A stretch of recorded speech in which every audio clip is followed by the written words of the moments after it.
Just a second. Okay, we're unmuted whenever you're ready.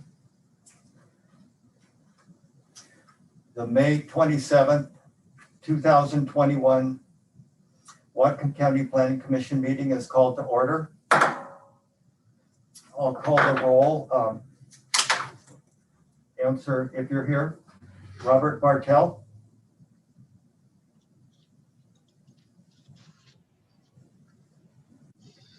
Robert Bartell. Can they hear me? Oh, we might have lost him. He's coming back now. Okay. Robert Bartell, can you hear me now? I can hear him. Okay. Right. Kelvin Barton, that's me. I'm here. Cool, Deshmani. Yeah, it's John here. Jim Hansen is not here this evening.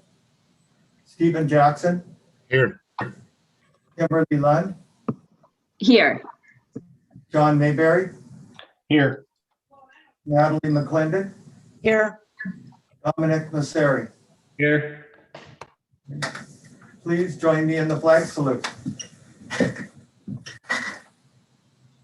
I pledge allegiance to the flag of the United States of America and to the republic for which it stands, one nation, under God, indivisible, with liberty and justice for all.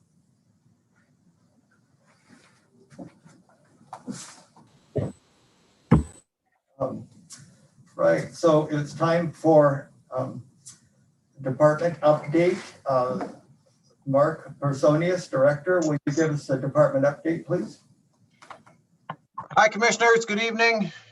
Nice to see you guys. I don't have much of a update for you. I see that my wife has put a new screensaver on there behind me, and I just tell you I am not in the tropics at the moment. Although it looks like a nice place to be. Couple things. I just wanted to kind of go over a little bit about tonight and about this subject about mineral resource lands before Josh takes over. Otherwise, just wanted to let you know that still working on the Cherry Point stuff. And we're hoping to go to package everything up for council in June. I think the stakeholders have a couple of little things they're trying to iron out, and we're finalizing all the findings and documentation and all that sort of thing. So that's still moving along. And I wanted to thank you for your deliberations on the past, I think it was 8 months on the shoreline management plan update. Thank you very much. That was a lot, I know, to do, and a lot of heavy lifting, and you guys did a lot of deliberations and a lot of good conversations, a lot of good discussions. And I think it was Commissioner McClendon who noted that the final vote was 9-0, and that's actually pretty awesome for such a comprehensive and complicated regulatory program. So I'm going to be sure and mention that to the county council when we take that package to them, which I think is we're going to start probably late June and really get into it with them starting probably in July. since we have to get the final comments from ecology on that package. But again, just want to thank you guys for all your hard work and your efforts on that, and we really appreciate that. The main thing I wanted to talk about was just talk about tonight and mineral resource lands. Josh will guide you through this, but it's a kind of a classic competition over scarce natural resources issue. And when you think about, if you flew over Whatcom County with your GMA glasses on, you would see three kinds of what are called natural resource lands under the state law, and that's the agricultural lands of long-term commercial significance, forest lands of long-term commercial significance, and mineral lands of long-term commercial significance, and they are to be protected. That's our job. That's our direction from the state.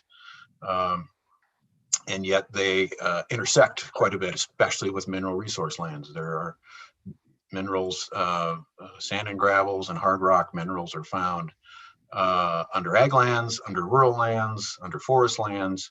They don't follow zoning boundaries. So it makes it a more challenging issue for us from a regulatory standpoint. And so a lot of what Josh will be talking about tonight is and what we're asking for direction on, and your thoughts and ideas and recommendations to the council on are on kind of that policy approach. How do we approach this from a policy level? Because there's a lot of intersecting issues involved here and competing demands for those resources. And that's something we have to balance out, right, as a part of navigating all that. So and Josh will unpack a lot of this stuff for you tonight. Our idea was we've scheduled 2 meetings for you on this subject. Tonight was just a work session, just to kind of download everything, unload everything on you, debrief you, answer questions, and then at your June 10th meeting, your next meeting, have a public hearing, and wanted to get your recommendations at that June 10th meeting. There's only 2 of the zoning code proposed amendments that we're really technically need to move forward at this time. And so that's what the hearing will be officially on, but folks can comment on the countywide designation process too. That's the policy sort of angle. There's no action that's necessarily needed out of this. We're just trying to come up with a better roadmap for how we're gonna navigate some of those issues. So that's all I've got. And again, Josh has a good presentation for you guys and time for you guys to answer questions and ask questions. So anything else of me, let me know. Otherwise, I'll sign off and you guys have a good meeting. Mark, if you can hold just for a moment, Mr. McClendon has a question for you. Go ahead. Yeah, I was just curious since this potentially affects an awful lot of individual parcels and landowners, what's your plan for notifying them besides your regular sending it out to whomever who might not be the people who really need to hear about it? Natalie, you're talking about the countywide process, the Yeah. designation process. Yeah, that's a good question. It'll be treated whatever the final recommendations are, and we're just not there yet. What we've got for you tonight that Josh that's talked about in the white paper, right, are several different options and different avenues we could go down and explore. And so I imagine that process is going to keep going for a while. Of course, we do all that outreach initially. To this point, it's been through those advisory committees for the natural resource lands, the Forestry Committee, the Mineral Resource Land, Surface Mining Advisory Committee, and the Ag Advisory Committee, and the Forestry Advisory Committee have all been involved to this point, as well as the mining folks in particular have been also involved. But yeah, that's a good question. There'd have to be a little bit broader, pretty good outreach effort on our part when we get there with the recommendation. Okay, and come back. I guess I'm confused then. You said we were only scheduled to do 2 meetings with a public hearing at our next meeting. So what are you talking about going beyond that? I'm confused. So the countywide designation process, this is what's outlined, the first item in the memo in your packet, right? And the whole white paper is about starting back, I think is the last comp plan update. Council directed us to do a countywide look at doing a countywide mineral resource land designation process. Yeah. And Josh will talk more about this. He's got a presentation on this, but right now it's a one sort of step at a time process where mineral resource land owners have to come in and propose an expansion. And I understand. I just don't understand what you mean when you say, it'll take a while when we're only planning on scheduling 2 meetings. That's what I Because- don't understand. Yeah, so what we're looking What's the for is other stuff? options. Have you looked at the white paper that was in the Yeah. packet? Okay, Yeah. so there's a bunch of options, and we're asking for your guys' input on those options. Once we get that and get council's input, then we'll come up with a plan to go back out to the public Okay, and do okay, it. that's what I was. Yeah, was and then we're gonna focus on those options, so it's a little bit cleaner. Okay. Yeah. Thank you. Right, and one more, Commissioner Desmati, go ahead.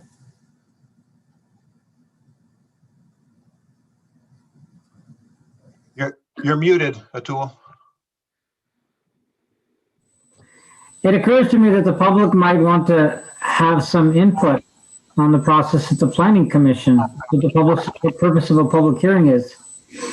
So, Yes, and even our deliberations today and June 10th would could benefit from public input for people that would be relatively have opinions about the various pathways that are being proposed by staff. So these proposals, some are proposed by staff, some are proposed by are also proposed by the Surface Mining Advisory Committee, right? Which is advisory to the council, ultimately advisory to you and the department. So the public hearing on June 10th, we specifically will include notice of the countywide process. So folks will have an opportunity to comment on it. Is it possible for you to send emails to property owners that are impacted in the processed areas that are being proposed? Well, potentially that's thousands or tens of thousands of property owners. So at this point, it's really not ripe for that because there is no proposal, right? There's a range of options to be considered, and that's what the Planning Commission, that's what's in front of you guys, is to help guide us and recommend to the council. Can we narrow those down? And that's what we can eventually come back with and advertise and ask people for comments. I understand your perspective on that, so thanks for that. Okay, so my actual question was about another matter. Is there someone at the county staff who understands the geology here, and what is the process by which we know what kind of mineral resources, and what the mineral resources are, and how new mineral resource opportunities are identified? Josh is going to talk about that tonight. Yep. Okay. Yeah, we hired a geologist, consulting geology firm to map those resources, and they have done that. So that's included in the white paper that was in your packet. I've reviewed the white paper, but there's not an explanation of that. But maybe Josh can help me there. So. And if not, we can certainly at your next meeting, if you need any additional information, we can try to get that. If we need further discussion today in our meeting, maybe I'd like to ask that we have some time from the geologist. Okay. Commissioner Mayberry, go ahead. So Mark, are you saying that you basically give a direction on one of these options, or maybe a hybrid of it and then it comes back to us Yep. again? Yep. Okay. Well, we're going to take your comments and thoughts and then have the same meeting with the county council, get their input and their thoughts on it. And then we'll devise a strategy after that and a plan to go back out to the public and come up with see which which option or options or hybrid options are really viable, and what that process would look like, what kind of additional information we might need to gather from folks.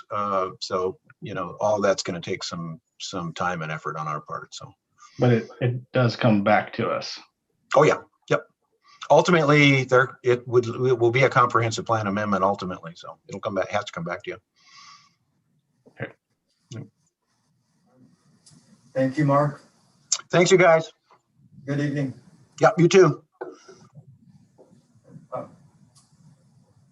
So next is the open session for public comment. And I see we have one attendee, Zach Williams. I don't have the little direction.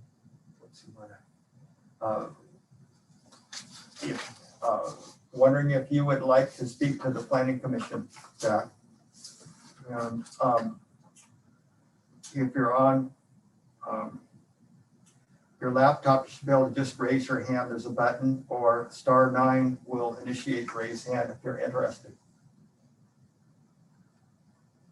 So I'm not seeing a hand come up. So let's move on to open session for public comment.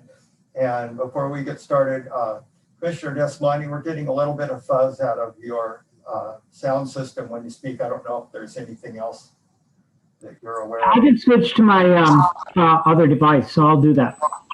Okay, thank You you. may see me disappear for a minute. Okay, are there any commissioners want to comment tonight? Commissioner McClendon? Want to keep you up to date on the progress of the ad hoc committee on public participation. We have finalized a questionnaire that's going to go to all staff members, some 1,000 of them. Basically getting a baseline of what they know about what they do in their departments about public participation and what they think about it. It's going to go out not next week, but the week after. And so towards the end of June, we'll have some information to share. It should be interesting to see what people think about what they're doing. Actually, if you are on Nextdoor, or I noticed that a number of county departments are using Nextdoor to get information out. And of course, a number of them use Facebook and things like that. But anyway, just want to let you know. Okay. Thank you, Commissioner McClendon. Commissioner Desmond, go ahead. First of all, can you hear me better? Much. Okay, great. I'm glad. So my my commissioner comment is that I like I do practically every weekend, took my dog to the gravel pit across the street to get prepared for this meeting.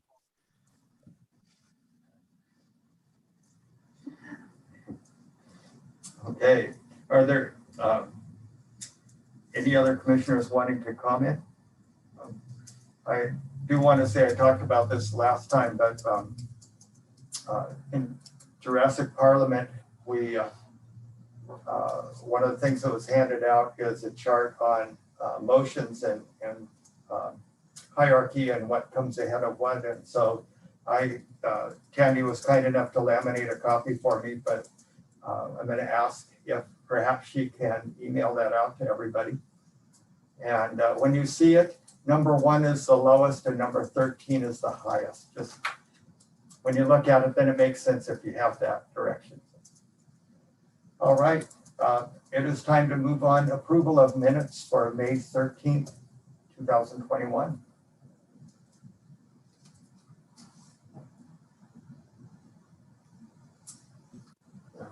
I'll make a motion to approve the minutes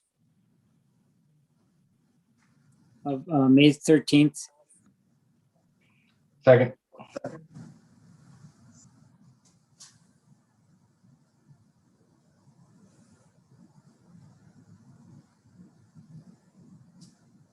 Would somebody like to second that? I'll second it. All right, thank you, sir. Is there any discussion or corrections?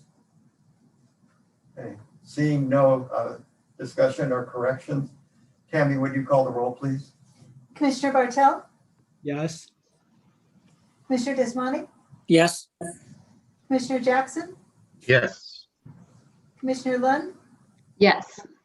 Commissioner Mayberry, Yes. Commissioner McClendon, Yes. Commissioner Masseri, Yes. Commissioner Barton. Yes.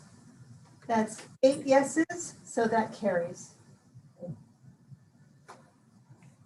Okay, so now it's time for the main work for tonight, and Mineral Resource Land Comprehensive Plan and Development.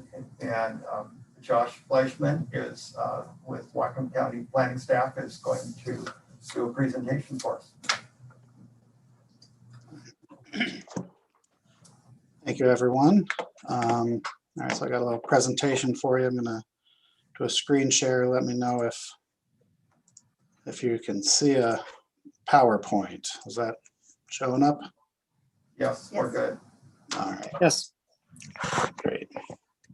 So as Mark mentioned earlier, I'm here today to talk about a number of comprehensive plan and development regulations amendments in regards to the designated mineral resource lands. So let's start off with a very brief overview of what are designated mineral resource lands. These are lands that have been identified by Whatcom County as having long-term commercial significance for the extraction of mineral resources. These are lands with development regulations to protect the resource from incompatible uses, and lands where applications can be submitted for review for the extraction of mineral resources. So why do we designate mineral resource lands? Well, state law requires it. Through GMA, we're required to create comprehensive plan designations to protect mineral resource lands that are not already characterized by urban growth and have long-term commercial significance for the extraction of mineral resources, and to develop regulations to assure conservation of mineral resource lands designated under GMA. We also designate it because we all use gravel, sand, or rock in one way or another. And once mineral resources are built over, they're very difficult to extract in the future. It also lets people know where mining regulated by the Washington State Surface Mining Act is allowed. So here is our present comprehensive plan map. And what it shows is our mineral resource lands kind of spread throughout the county. We have some up near Blaine, over near Cherry Point, Lummi Island, Axton Road. We have a lot of them around Everson, Nooksack, the east flank of Sumas Mountain, some out in the foothills outside of Kendall, some in South Fork Valley, and some North Linden, between Linden and Sumas. So there are a number of proposed mineral resource land amendments that are kind of at the purpose of the discussion today. They range from comprehensive plan map and zoning map amendments for site-specific expansions of existing mineral resource lands, such as the 2012 plan, PLN 2012 number 9, the North Star Road, 2019 number 2, Breckenridge Road, and then there's also 2019 number 1, East Pole Road, which was not docketed for processing. Those are all going to be discussed as part of this countywide review of designated mineral resource lands, which was docketed as plan number 2017, number 7. We're also here today to discuss some development regulation amendments from 2019, number 10, surface mining of pipeline buffers, and number 11, surface mining of dry meander zones. So as Mark mentioned earlier, our proposed approach is to have a work session today and in 2 weeks to discuss the countywide review of mineral resource lands. This countywide review will incorporate the review of the individual comprehensive plan map and zoning map amendments discussed earlier, such as the North Star Road, the Breckenridge Road, and the East Pole Road. We're hoping for a policy level recommended approach to the county council for their consideration and directing additional work by Planning and Development Services with the plan to return to the Planning Commission in the future. We're also going to discuss the surface mining pipeline buffers and the surface mining of dry meander zones. In 2 weeks, we would have a public hearing on the surface mining of pipeline buffers, hoping to provide a recommendation to the County Council, as well as a public hearing on the surface mining of dry meander zones. This was discussed as part of your deliberation over the S&P update with finding number 14, essentially saying that no further action is proposed as it is already allowed through the existing shoreline plan, as well as the proposed updated shoreline management program. So PO. Josh, do you want questions at the end, or can we ask on the slide? I'm fine with you asking. You want me to? So can you go back to the previous slide? Yeah, okay. So the public, under the public hearing, so you're the public hearing, you're not going to be asking for public comment in the public hearing on the countywide review of MRLs then? So my understanding is that the public hearing is for an action that is going to go before the county council to be discussed. As a requirement, it's required to have a public hearing. It's not a public hearing in so much as action is being proposed, and we're more looking for a recommendation from you, certainly based on what we hear from the public, a recommendation for how you would like to see Planning and Development Services move forward with this countywide review. The county council would then hear this recommendation from you and then provide direction to us. So the input we provide you on 00004 or whatever, on the MRLs, as well as the public hearing, will guide policy that you developed on the MRLs, which you'll come back to us with. Correct. Got it. Thank you. The public hearings where we are looking for a specific recommendation of approval to the county council, as opposed to providing policy direction. The public hearings would be for the pipeline buffers, which I discussed later, as well as the surface mining of dry meander zones. So that's where we would be looking for a recommendation for approval or denial to the county council. Okay, and that doesn't really have a big impact on the MRLs. That doesn't have any impact, really. It's separate It's issues. not on the greater, larger, longer discussion of the countywide review, correct? Thank you. Any other questions? Okay. So as Mark mentioned earlier, the countywide review has been discussed a while ago. So we're looking at designating county MRLs at the countywide level because we said we would. Is actually the 2014 Planning Commission recommendation to the County Council to take a broader view of mineral resources. And so through the 2016 Comprehensive Plan Update, a policy was adopted to have a county-led countywide assessment to designate the mineral resource lands compatible with water resources, agricultural lands, forest lands, and other GMA goals. Part of the reason that this topic came to the forefront is because the current designation process is unpredictable. Since 2005, there have been 2 proposed applicant-initiated comprehensive plan amendments to expand existing mineral resource land designations. They met the designation criteria within the comprehensive plan. They were recommended for approval by Planning and Development Services staff, but they were ultimately denied through the legislative process. So this created frustrations by the surface mining industry, kind of feeling like their hands were tied as far as ways to move forward. John, can you hold for a moment there? Yeah. A question coming in, Commissioner Desmond. So on the 2, I just want to make sure I understand the language here. There's 2 proposed applicants. Were there any other applicants, or only 2 proposed applicants? There were only 2 that have gone through the process. There were And they were couple both, okay, got it. And they were both denied. Got it. Thank you so much. Yep. All right, go ahead, John.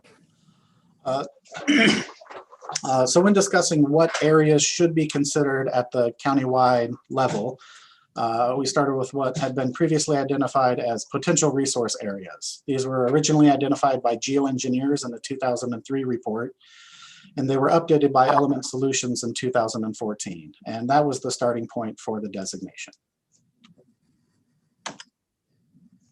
And so through those 2 geological reports from the consulting firms, The potential resource areas were identified as shown on this map. Is this clear for everyone? I know there were some potential issues with the printed version, so I just want to make sure that you can kind of see what the potential resource areas are here. Each commissioner can adjust their Zoom view option as well if they need more resolution. Yeah, so general areas up by Blaine, Cherry Point, south half of Lummi Island,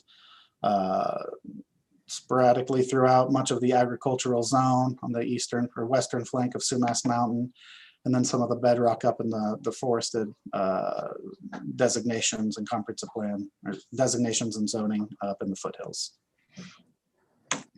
Josh, we have a couple more questions here. Commissioner Gasmani. So, yeah, this is where the question I asked to Director Personius, really I want to follow up on now. So how do you figure out the potential resource areas? What's the technology and practice there? So I think a lot of it, so I think some of it comes from, things that we know, looking at well logs that have been dug, when they talk about what sort of geologic resource they're going through as they dig wells, looking at geological maps, looking at the various literature that has been produced by DNR through their Department of Geology. I believe that one of the early 2000s, there was a student from Western who tried to map out at a greater detail the Bellingham quadrangle. So a lot of it comes from existing literature that's out there that they combine and take a look at. What do we know about this geologic unit? What do we know about how it fractures? Is it gravel? Is it bedrock? How hard is it? Is it going to meet specifications for road building, things of that nature? I'm not personally the geologist, so I can't speak to the exact, how they determined this rock unit is approvable or is good as a potential resource area versus this is not. Yeah, so it's all about really rock, sand, and gravel for building. There's nothing in here that deals with metal, right? Correct. Yeah, that was not the purpose of any of those reports. Yeah, right. Okay. Okay, Commissioner Masseri, you had a question for Josh. Yeah, just to confirm, because we weren't supplying this map in our packet. The map that we had, this is showing where they believe the resources. Our maps all show parcels where these resources lie within, correct? Because the map that has the broadest of the options for us encompasses more area than this. This should have been the largest scope of area.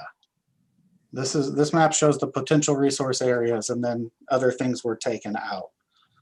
For example, if the map that it sounds like you're looking at, it should show the city of Linden not being within one of these areas, because one of the things that the Surface Mining Advisory Committee did was take out certain areas from these potential resource areas. So if So yeah, but starting with it is figure 2, which is the broadest of the options. That to me looks like it's encompassing parcels because they're all a bunch of hard square boundaries, versus this is fluid boundaries that look more like where they actually think the resources are, which is going to travel, not encompass the entire parcel and travel between parcels. Yeah, so the map in figure 2 would identify, titled Surface Mining Advisory Committee Recommendation for Designated Mineral Resource Lands. Is that the map that you're looking at? Yes. So what I think you're seeing are just, the results of the GIS mapping exercise. So a lot of those lines that you're seeing are roads. So a lot of the squares are 40-acre parcels. There shouldn't be individual parcels showing up there just based on the scale at which the parcels show up. It would just be a big mess. So I understand that, but when I see the perimeter, the boundaries that I have here are larger than what you have on your map here. I don't believe. Okay, yeah, okay, I see what you're saying. Yes. Yeah, so essentially what we did is knowing that, when you're looking at the map on the PowerPoint, the rock doesn't stop where that line stops. In actuality, it probably stops well on one side or the other of that line. So knowing that this was the best information we had available as to the scope, we grabbed all the parcels that overlapped the potential resource areas, saying, okay, we're going to look at these parcels, and later I get into the approach of the Surface Mining Advisory Committee, which was, their task was to protect the resource. And if their task was going to protect the resource, let's protect the maximum amount. So for a number of reasons, we just grabbed, if a parcel touched the potential resource area, it was brought into the analysis. And that also comes back to the terrible pain that it is to administer development regulations on parcels that have split zone, split designation. So if you have a parcel that is mineral resource land and agriculture, or mineral resource land and R5A, when you start getting into administering land use regulations, it's much cleaner to just say this is a mineral resource land designation parcel, as opposed to half MRL, half R5A. Does that sort of explain why the maps look different? Yeah, what I'm hearing is that this is where the resources are. Our map is showing parcel boundaries that these fall within. Yes, yes. Commissioner McClendon. No, I think you answered part of my question. I'm just a little confused as to why we got different maps than you're using in your presentation. That was just to provide as much information as possible as part of the, the multi-page white paper. So this, I believe. Because we don't have this map at all. Then I'll make it in The there. one you have on the screen. Okay. So that's confusing. Yep, that is an omission. Yes, so my apologies. All the maps, the Surface Mining Advisory Committee map was all based on these mapped potential resource areas. That is where it all started. And parcels that essentially intersected the potential resource areas were brought into the greater discussion as far as what the Surface Mining Advisory Committee started with. Okay. Commissioner Mayberry. I'm sorry, Commissioner McClendon. Just a moment, we'll unmute. I think you're muted again. I thought you were done. Can you unmute, Commissioner McClendon? Sure.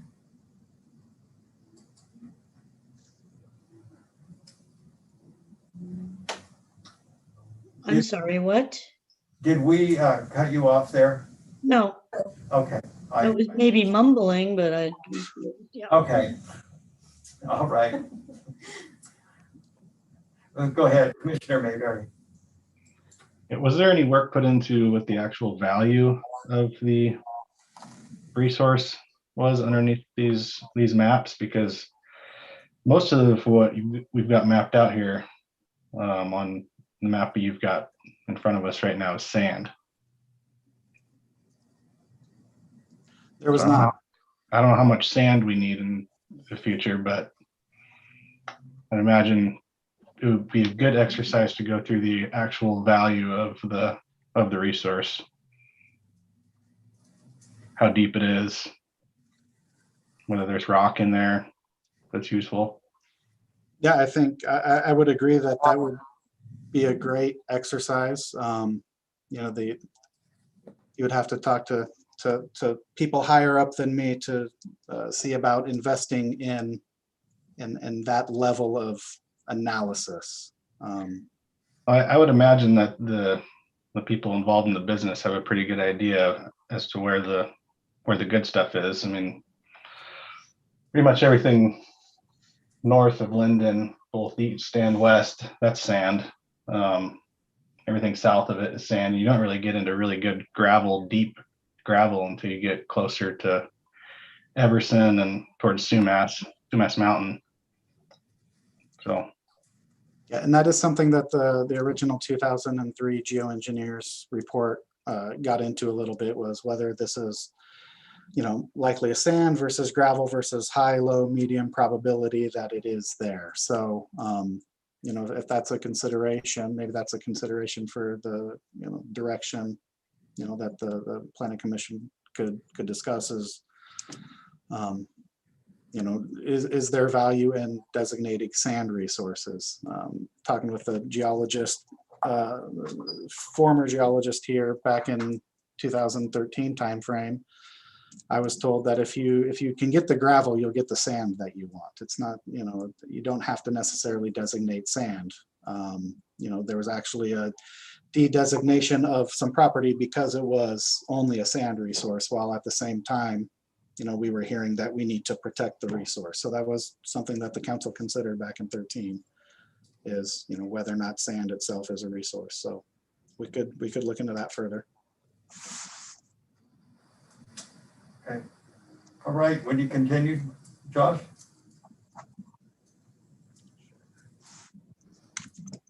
We do have a question, Commissioner Desmani. I would just like to go on the record as saying, I know that in one of the questions from staff, from you, Josh, I believe, there was a comment about relative value for different economic functions of mining versus, for example, forestry. And I prefer, as a planning commissioner, not to be involved in the economic or value assessment.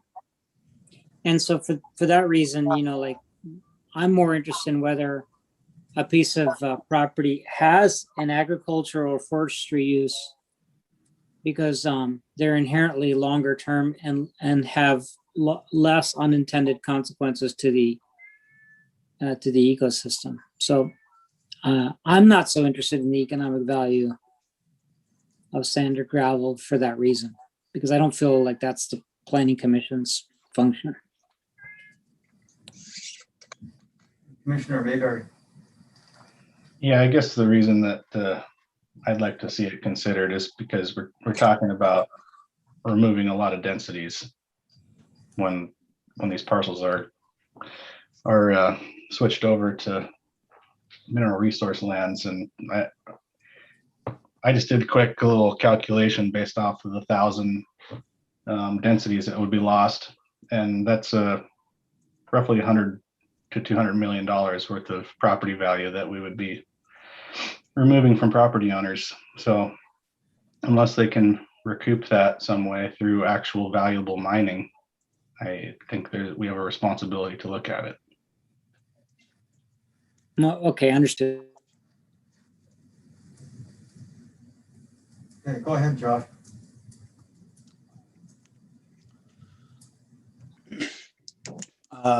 So we took, as part of kicking off this approach, we went to the Surface Mining Advisory Committee to discuss, you know, how we would look at designated mineral resource lands at a countywide level. And as I mentioned, their angle was that if the purpose is to protect the resource, let's attempt to protect the maximum amount of resource. They recognize that while this is a countywide approach, they wanted future landowner initiated applications to have an avenue for, you know, future designation as well. So there are 20 designation criteria that the committee reviewed. Not all of the designation criteria are applicable to both the countywide and individual applications. Some cannot feasibly apply to a countywide approach. We have a question there, Josh.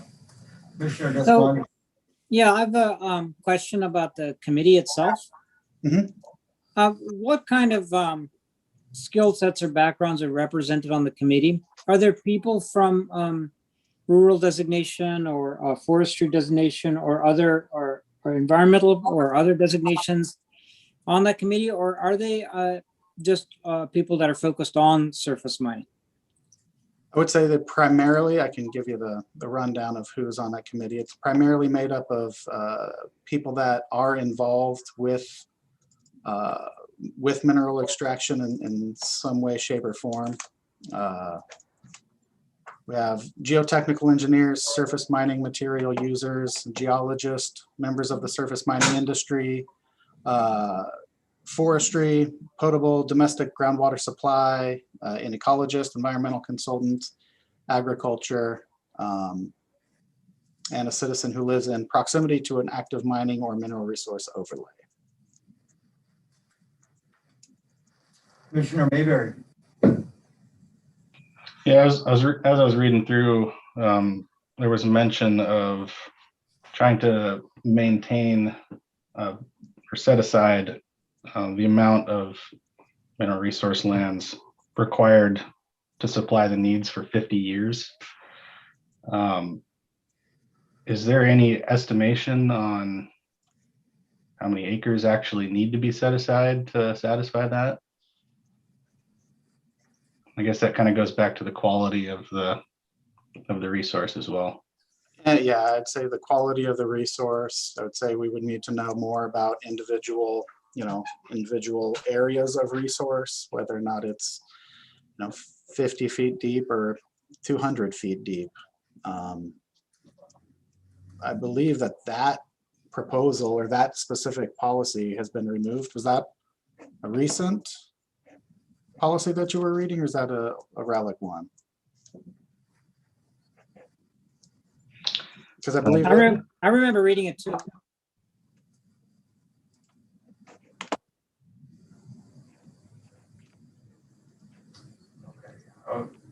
Josh, I think that was a question for you. Sorry, John, Commissioner Mayberry, I think that was a question for you. Yeah, it's going to take me a minute to find it, but it's in here somewhere.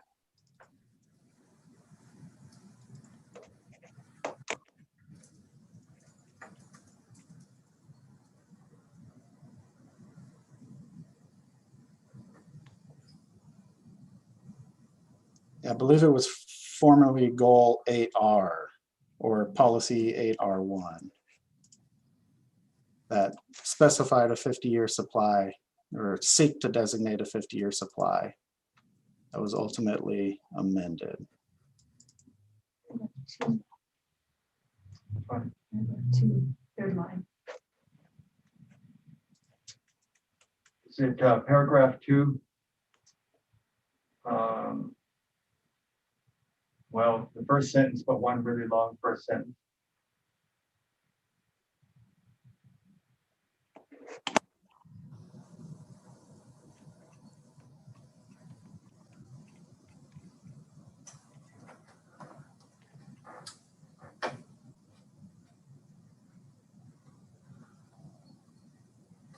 Commissioner Mayberry, while you're taking a look at that, Commissioner McLennan, go ahead.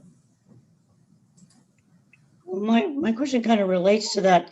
You said there were 20 criteria that can we call it the SMAC? Yeah. Considered. Where do those 20 criteria come from? Is that in the GMA? They're identified in our comprehensive plan, chapter 8. So but those are just our own. Those aren't something we are required to look at through that's in the GMA or anything.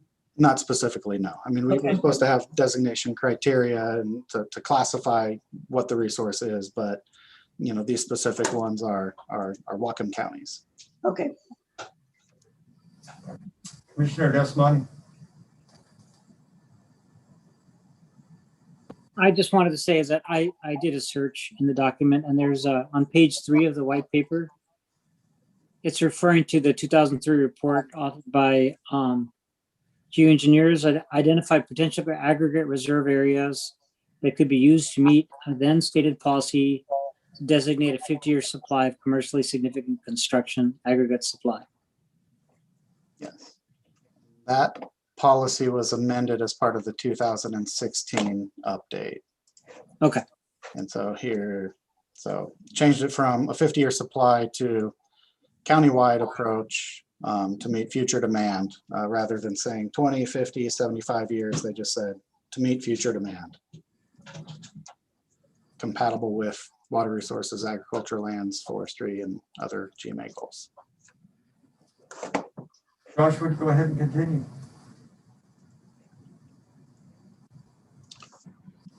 All right. So the Surface Mining Advisory Committee looked at the potential resource areas and recommended removing certain areas from consideration. These included lands that were outside of Whatcom County's regulatory jurisdiction, so federal, tribally owned cities, areas that were part of another GMA required element, such as the park and recreation, areas that were negotiated with other jurisdictions, such as urban growth areas and urban growth area reserves, as well as other lands as identified through growth management hearing board appeals and decisions. So specifically the limited areas of more intense rural development, or the LAMRs. What ultimately came out of the recommendation is the map you see here that was included with map number 2 in the white paper.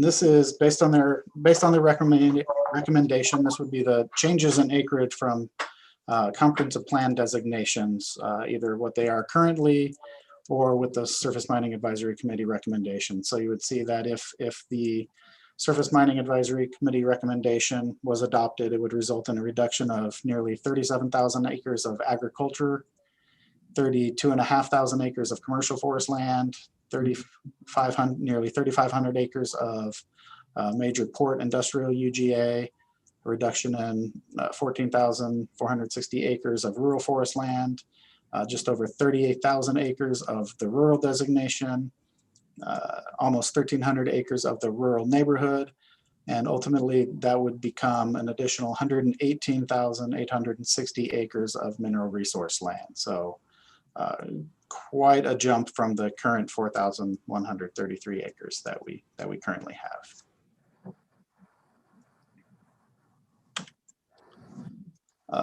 So in addition to their deliberation of the countywide review, as I mentioned, there were 20 designation criteria. The Surface Mining Advisory Committee recommended deleting designation criteria number 7, 8, and 9. With new comprehensive plan policies intending to meet the intent of these designation criteria. Designation criteria number 7 states that MRL designations must not be within nor abut developed residential zones or subdivisions platted at urban densities. Designation criteria number 8 says, in part, MRL designations must not occur within the 10-year zone of contribution for designated wellhead protection areas. And designation criteria number 9 states that MRL designations should not enclose by more than 50% non-designated parcels. So these were the ones that the committee recommended removing from designation criteria and essentially moving, the intent of that criteria into the permit review processes. I will discuss here shortly. You can hold amendment there, Josh. Commissioner Mayberry, go ahead. Yeah, I had a question about the 10-year zone of contribution. What for designated wellhead protection? How many of those are there? That's not every well in the county, is it? Nope. So those are Group A systems and Group B systems. I believe Group A systems are the ones that are designated by the State Department of Health, and the Group B systems are for the smaller ones from the approved by the Whatcom County Health Department. So those would be things for like subdivisions or water purveyors as opposed to individual landowners. Okay. So this is all, they removed this so that we could add more MRL designations, but not actually allow mining?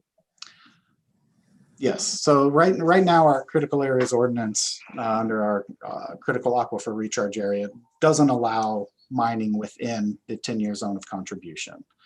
So we have this designation criteria that when the landowner comes in, so again, this would be removed from the landowner initiated. So if a landowner comes in and says, hey, I would like to designate my land mineral resource lands, we might look at a map that says, okay, sorry, you're within a designated wellhead protection area, so you can't get the designation.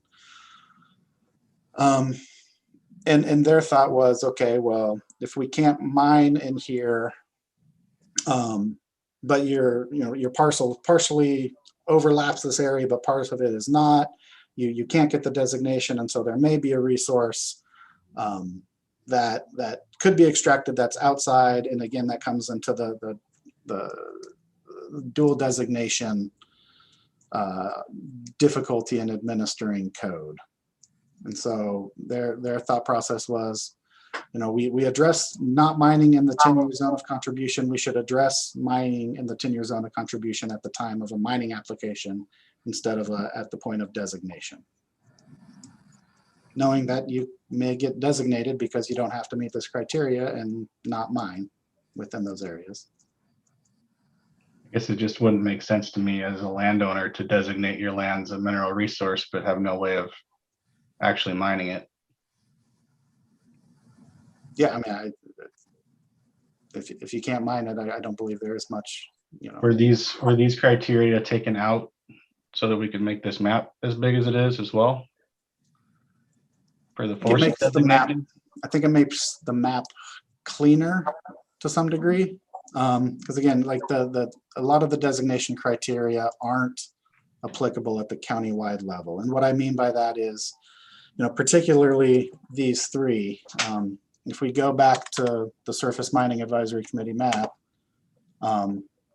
just looking at this area, there's, a number of zigzagging lines. And if one of those parcels abuts a subdivision platted at urban density and you have to remove that, well, then it might result in another potential designated area is now enclosing upon this non-designated area, and it can't enclose upon a non-designated area, so then you have to remove that. And then pretty soon, in order to do the countywide assessment using our designation criteria, it finds that you're just removing things because removal of one results in another parcel that doesn't meet the designation criteria. And so ultimately they just said, okay, let's not apply each of these designation criteria because they're not really applicable. Let's take out what doesn't make sense, like the city jurisdictions, federal jurisdictions, tribally owned lands, other GMA requirements, things that are negotiated with cities, and just leave it at that.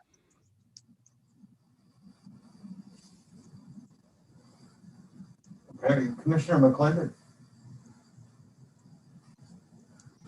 I think you might have answered my question, but let me just make sure.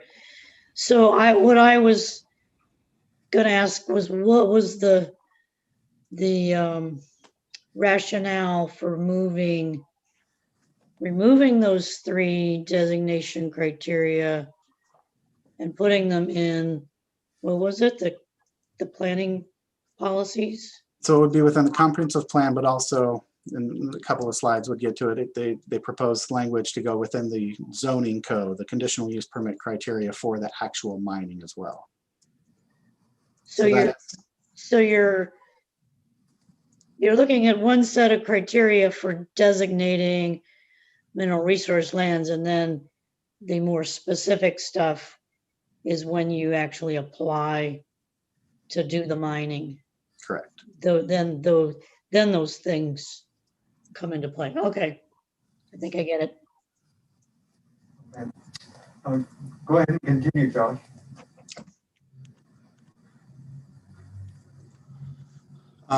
So getting to the zoning code, so then there would be new zoning code language intending to meet the intent of those designation criteria that were recommended for deletion.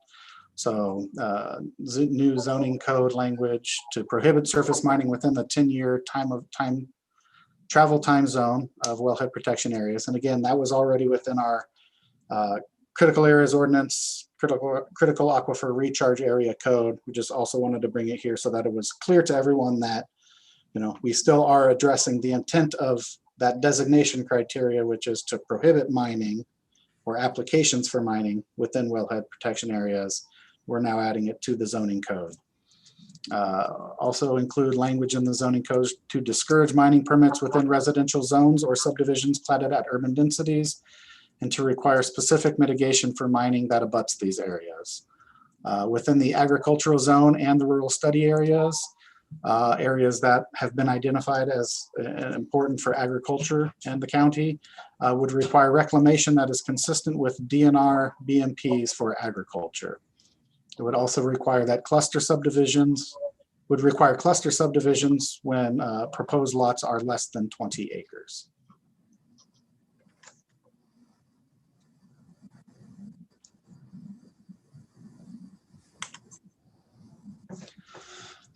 So that was the Surface Mining Advisory Committee's recommendation. And talking about it at the staff level, we wanted to provide additional alternatives, things to think about for you and for the council to kind of decide what, to provide guidance back to us. So thinking about alternatives to the Surface Mining Advisory Committee recommendation, one would be to not include the zones with 20+ acre minimum lot sizes, so the other resource lands, agriculture, rural forestry, and commercial forestry. The thought process being that presently, mineral resource lands are protected from incompatible uses in the form of a 20 acre minimum lot size on subdivisions.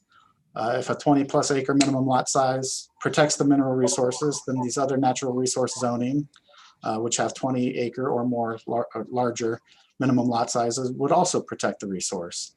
What this would do is protect the resource, but would not allow for mining applications to be submitted. So it would protect them in the future, but wouldn't allow them to be mined. And that alternative would come with a recommendation from PDS that additional policy prioritizing MRL designation of agriculture, rural forestry, and commercial forestry lands if these lands are proposed for rezone or redesignation.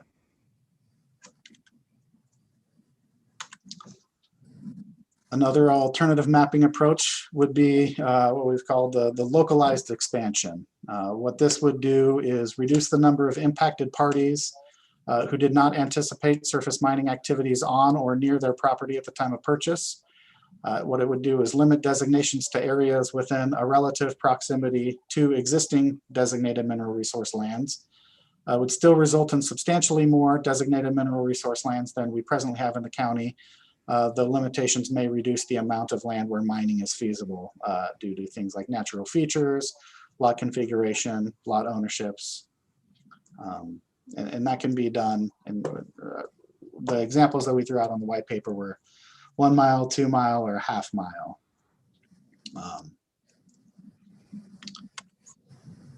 Another alternative mapping approach would be what we've called the mineral resource protection overlay. It's similar to the agriculture protection overlay. It's a conceptual mapped area that would require cluster subdivisions.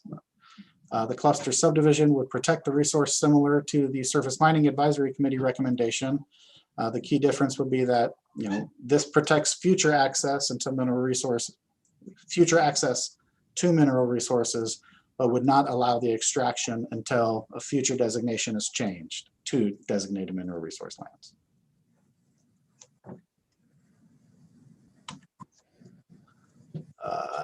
Another alternative approach would be dual designation with agriculture. Presently, the existing designation criteria number 15 prohibits MRL designation in areas that are designated as agriculture. The surface mining recommendation includes presently designated ag lands because prime agricultural lands often overlap with these potential resource areas. Sand and gravel are important to both industries. Now, Washington Administrative Code 365-190-0407B essentially states that you must decide if there are overlapping natural resource designations, are they incompatible? If they are incompatible, to designate based on the greatest long-term commercial significance.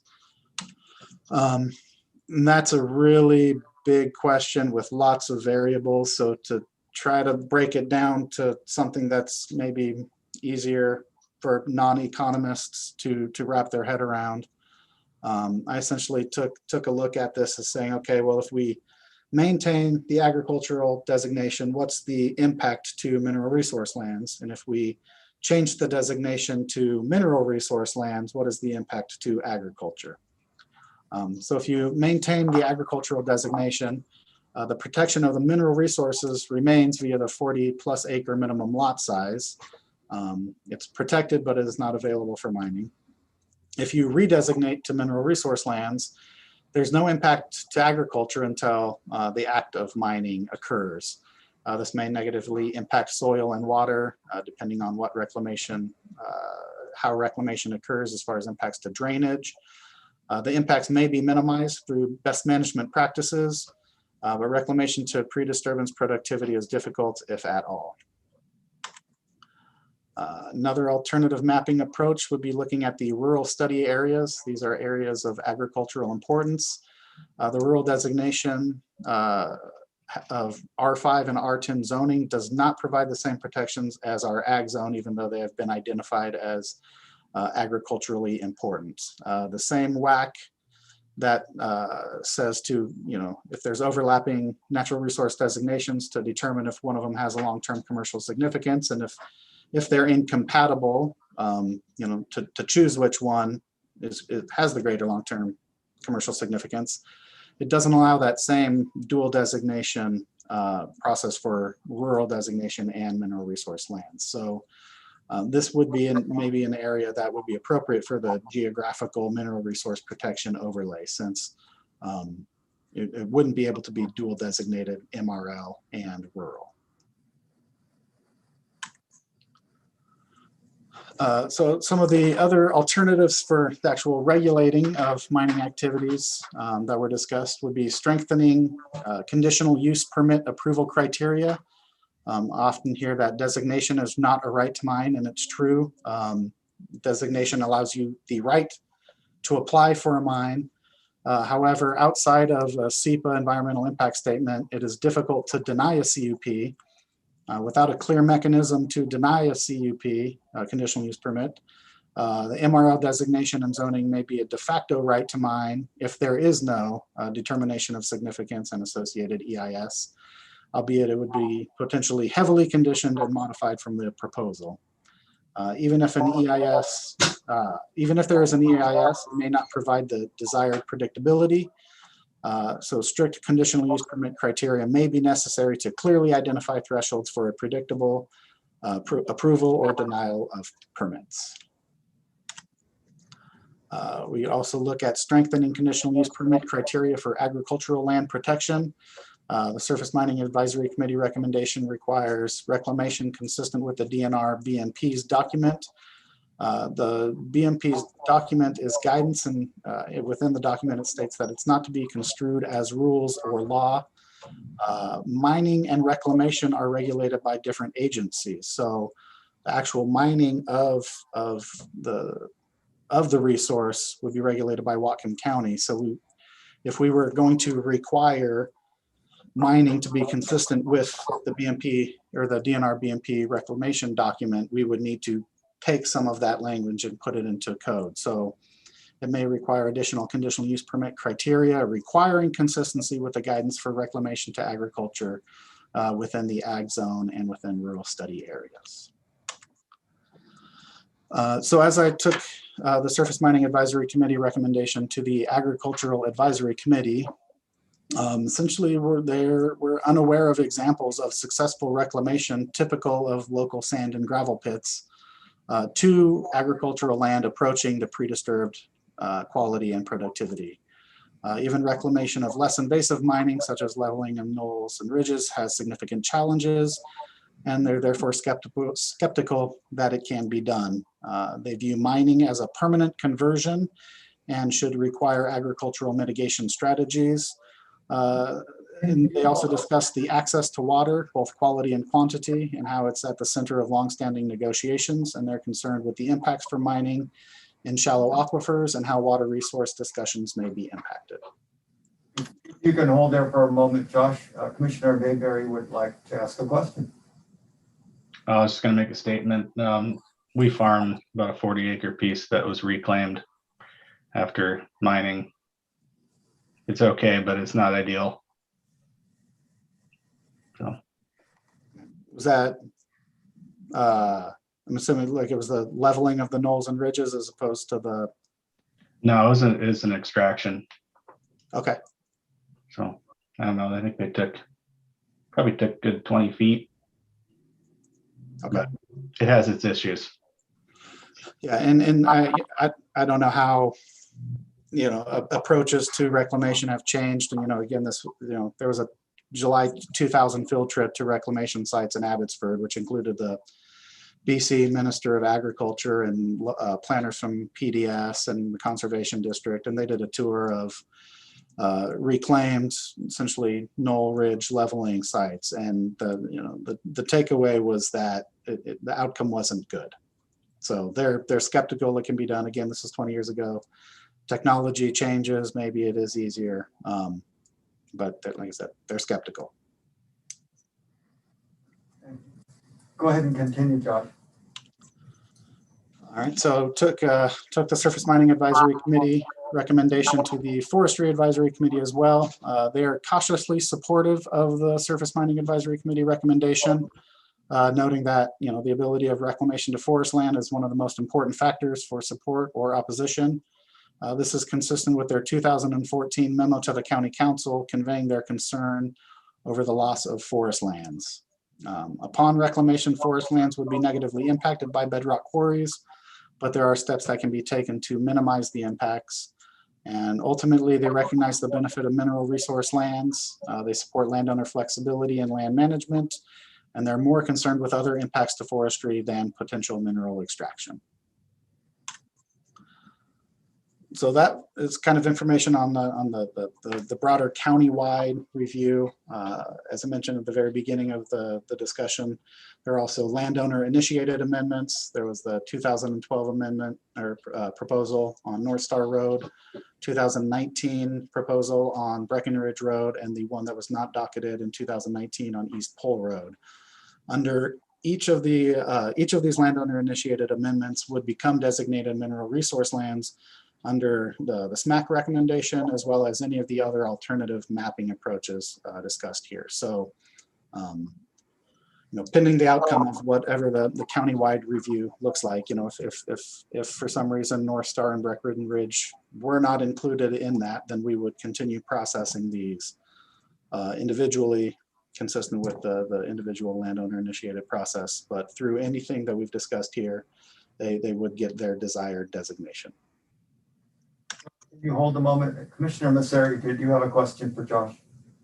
I did, but I kind of moved past it. It had to do with the comments about criterion 6. So if we want to wait to go back into that, since we've kind of moved on past the criterion or criteria. I can, or I can. If you want to go back, or if you want to continue and address that later. I can go back since we're here. Said criterion 6. Criteria 6, sorry, where they were commenting on the ratios. Originally 80-20 is what we currently have. They're growing 50-50 of resource to burden.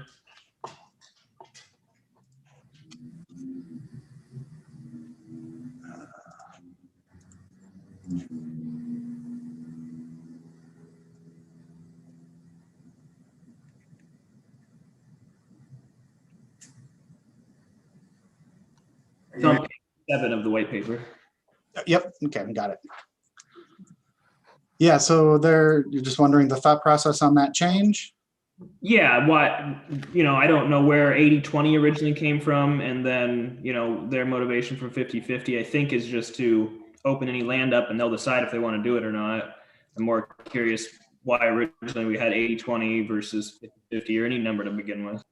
Yeah, so the thought process from going to 80-20 is that even going to 50-50, there is some resource there that has some value. It may not be the greatest quality, but there is a commercial use for essentially the other 30% that was not presently accounted for in consideration of designation. Do you know why we had the 80-20 to begin with? I don't. I believe it's been there since, the initial comp plan.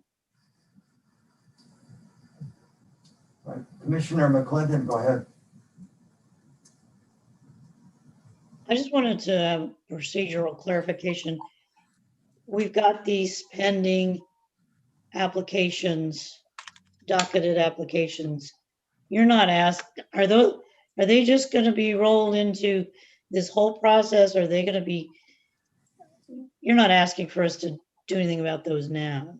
No, we're focusing on the countywide review. Okay, that was just more of a pointing it out because, well, they've already identified it as some value for mineral extraction though, so it would make sense that they would fit into this general criteria. Anyway, So- okay. Yeah, no, it's more of a FYI, there are these outstanding ones that, you know, the individual landowner ones came in after the countywide review was docketed. And so, you know, focusing on the countywide review and we'll see how that goes, knowing that in the future, if for some reason these aren't included in that countywide review, that we would continue to move forward with them and process them. But that they will achieve their desired outcome in any of the scenarios that any of the mapping scenarios that we've discussed here. Commissioner Mayberry.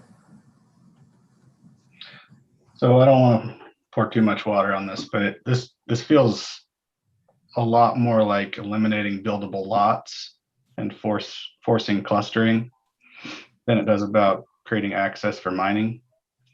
Especially since we're taking out the criteria for them to actually mine from the designation. And being as we've got parcels that are voluntarily asking to be designated as MRL zones, and we haven't approved those, I would sure think it would make sense to start with the parcels that are, or at least the landowners that are asking their parcels to be designated as MRLs.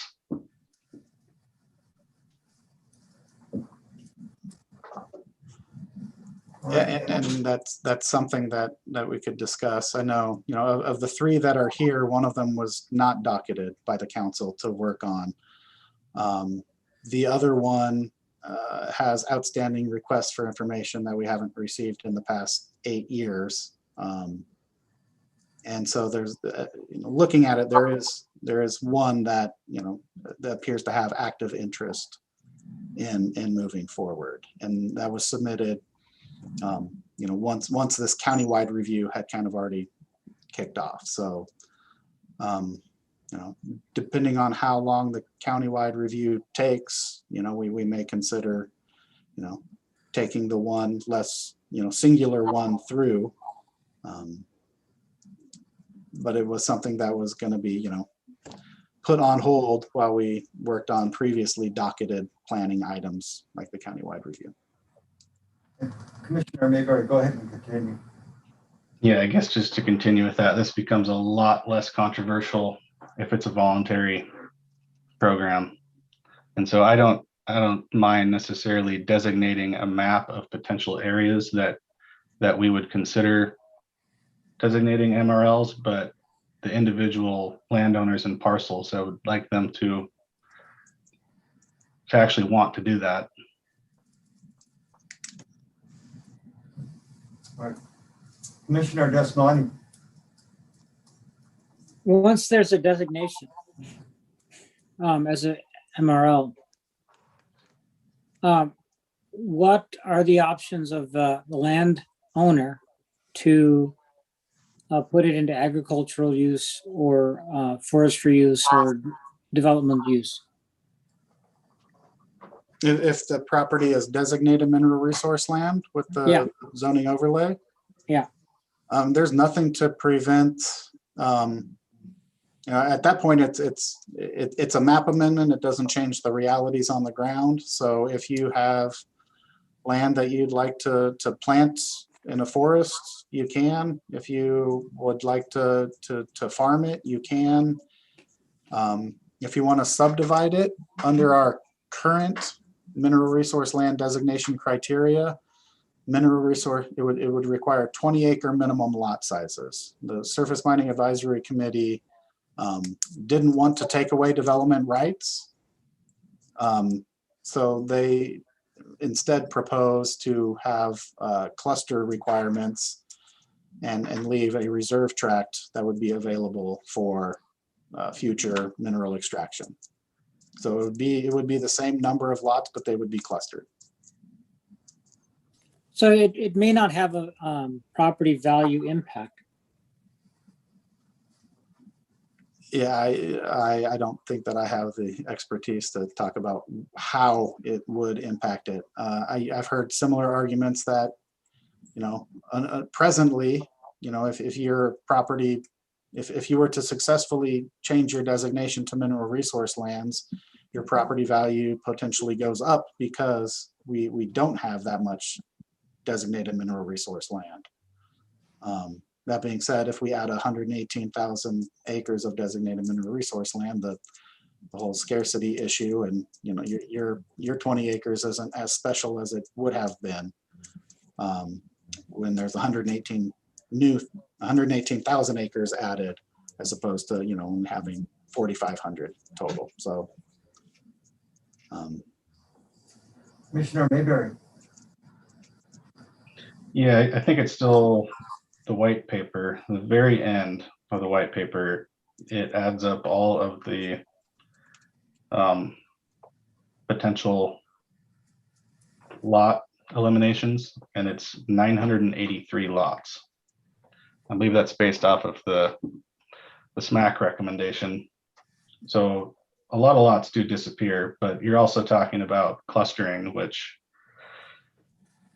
I know everyone's not a big fan of 5-acre lots, but they are worth a lot more than a 1/4-acre lot out in the county. So I think there would be a significant reduction in land values. That, and when again you look at the map, you have to consider the value of the resource. And I think I'm sitting on top of that shaded area right now, and all we have here is 1.5 feet topsoil and then 20 feet of sand. So can't imagine that that'd be worth a whole lot. Commissioner McClendon. Couple of things. I remember when we were in the middle of the exempt well moratorium, I had a conversation with the county assessor, and he said that he was able to just eliminate any concern about changes in valuation of all ag land and commercial forest land because they were a higher value than a 5-acre rural buildable lot. So just throw that out there. Now I've forgotten the other point I was going to make. I'll come back to it later. Commissioner Mayberry. Yeah, I would say that's correct right now, but economics of farming can change. They are changing. We're looking at plenty of things that could eliminate the majority of ag out of our county. So yeah, I mean, you don't see ag ground being turned over into lots right now, but as soon as it's not economical to farm here anymore, I think there's going to be quite a bit more of a demand for that. Commissioner Lund. Yeah, I'm wondering if we can go back on the screen and look at alternative 3, and if Josh might be able to speak to how alternative 3 intersects with some of Commissioner Mayberry's concerns that he's raised. so alternative 3 would essentially look like any of these recommendations. It would be mapped as mineral resource protection overlay instead of designated mineral resource land, and it would work similar to our agricultural protection overlay, which requires clustering if the land meets certain criteria, such as if it's enrolled in open space agriculture through the assessor's office, or if a certain percentage of soils on the property are APO soils, then it requires clustering to minimize the impact to agriculture. So this would be a similar overlay. It would require clustering. So if it's a 20-acre lot zoned R5, what this mineral resource protection overlay would do is have the 3 of the lots as well as the buildable area of the fourth lot within, essentially a corner, in the, it was a neighborhood of 25% of the greater original lot, leaving the roughly other 15 acres available for future use. And there would be some areas where you'd have it would be mineral resource protection overlay and agricultural protection overlay are likely to overlap just due to the fact that sand and gravel are present in both of those areas. But speaking just to the mineral resource protection overlay, what it would do is allow the remaining roughly 15 acres or so to be available in the future upon a designation change, available for mineral extraction. But it would require the lot clustering and the 5 acre corner.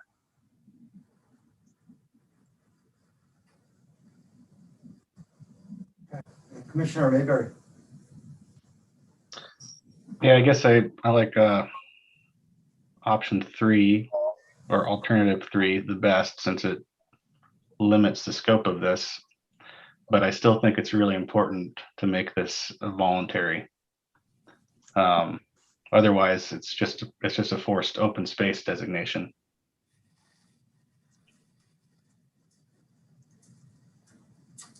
All right, Josh, would you go ahead and continue? Obviously, you're writing notes, so as soon as you're done there.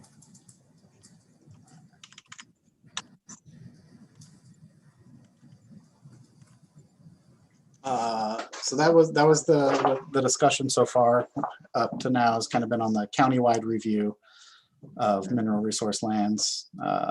So these next 2 items are council initiated zoning code amendments. They were docketed in 2019. One of them is in regards to surface mining pipeline buffers. Council proposed to identify a minimum safe distance between surface mining and petroleum pipelines to ensure a pipeline is not exposed or ruptured during an earthquake based on a 9.0 or greater earthquake. Reaching out, there is no standard distance. So I spoke with other counties. I spoke with, or was communicated with representatives of BP and Kinder Morgan, and there are no standard distances from pipelines due to variables such as the soil geology. Earthquake is going to affect peat different than it affects bedrock. So there's no standard distance that you would want to keep away from a pipeline. The Surface Mining Advisory Committee recommendation requires a site-specific geotechnical analysis based on a large magnitude, low frequency seismic event. The way our geologist Andy Weiser described it is, it's essentially the worst case scenario. So a seismic event at either the Cascadia subduction zone or some of the proximal crustal faults. Another council initiated amendment was for surface mining of dry meander zones. The council proposal was to allow seasonal extraction of sand and gravel within dry upland areas located within the 1,000-year meander zone, provided it results in no negative impact to salmon spawning habitat. The intent was to reduce conversion of farm, forest lands, wildlife habitat into gravel pits, as well as to reduce flooding. So these uses or these actions are presently allowed through the Shoreline Management Program. The SMP was recently reviewed by you as part of the SMP update. And because it's already allowed in both the existing SMP and the SMP update, no further work is required to meet the intent of that proposal. And that is the end of my presentation. Happy to answer any questions you have about any of that. Hear any comments, concerns, questions? Happy to come back in a couple of weeks with information that I don't have now readily available, but I want to get your thought, feedback, direction. And we have a few questions here, Josh. Commissioner Masseri. Yeah, just to make sure that however it's passed, if it does get passed to the council on the buffer for the pipeline, I just want to be sure in the beginning, it's in the packet in 2 different places, And the first instance of it is in the memo, which kind of mirrors what you had up there that says, assume 9.0 or greater earthquake. Later, I think it says it, which makes more sense to me, assume the possibility of that, because obviously we would want to take into account smaller earthquakes, not just the biggest earthquake, right? Correct. So, there was a draft report from that FEMA did in 2016, 2017, and it showed how what the, it's not the Richter scale, it's the Mercalli scale, and it showed that a 6.8 earthquake on the Boulder Creek fault would actually have a greater impact to Everson, Nooksack, Sumas than a 9.0 earthquake in the Cascadia subduction zone. So certain parts of the county would be impacted more greatly by a 6.8 earthquake than a 9-point earthquake. So the thought process was, okay, well, let's take essentially the worst case scenario, which I believe is the language of the 2% in a 50-year event, and use that as the goal of protecting a pipeline based on that level of event. And so doing that through the geotechnical analysis, if there is proposed mining within 500 feet of a pipeline. Yeah, and that makes sense to me. I just want to make sure that if we're approving this, that if the language that's in the white pages on 21 and not the one in the memo, only because the memo I think is missing the word where possible and assume a magnitude versus where possible and assuming a magnitude could occur. I don't know. Maybe I'm nitpicking on that. So on page 22 of the white paper. 21, where it talks about it. I think the intent's there, but it's assuming up to the 9, not just that there is going to be a 9. Yeah, so that was the language proposed by council, and in talking with Andy Weiser, we decided that there was more appropriate language that would better protect the Whatcom County than saying a 9.0. And so the language that's proposed is on the following page, on page 22, that doesn't reference 9.0 or 6.8. It just says consider seismic event scenarios with a 2% probability of exceedance in 50 years on proximal and the Cascadia subduction zone. So removing the reference to 9 and just saying essentially the worst case scenario. Consider the impacts of a worst case scenario, which may be less than 9. But you want to not just prepare for the worst case scenario. Let's say that it could get damaged on a lower one. I believe you're saying that yes. 9, of course we got to plan for the 9.0. We want to plan for the 2.0 too, right? Sure. Yeah, I guess that's a good point. We would want to make sure that a 9.0 wouldn't damage the pipeline, but a 5.0 would.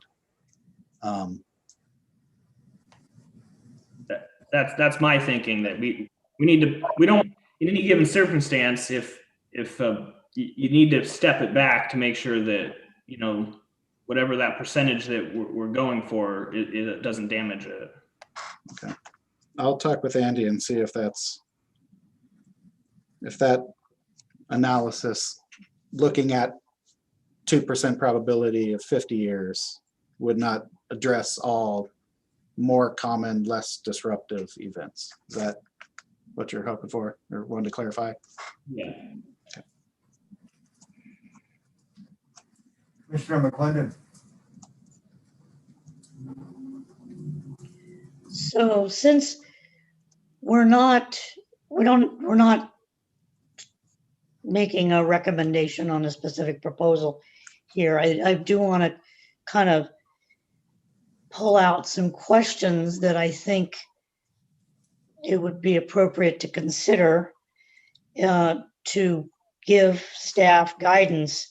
The first of which is Do we consider ag land higher value than mineral resource land, considering, as the Ag Advisory Committee said, it's forever, more or less, compared to minerals are just taken out, and the potential destruction of the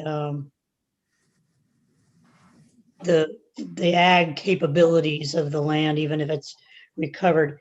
So I guess I would pose that to the members of the commission. What do you think? Do people think that in general we should be protecting ag land over mineral resource land? Commissioner Meander. I would say it should be site specific.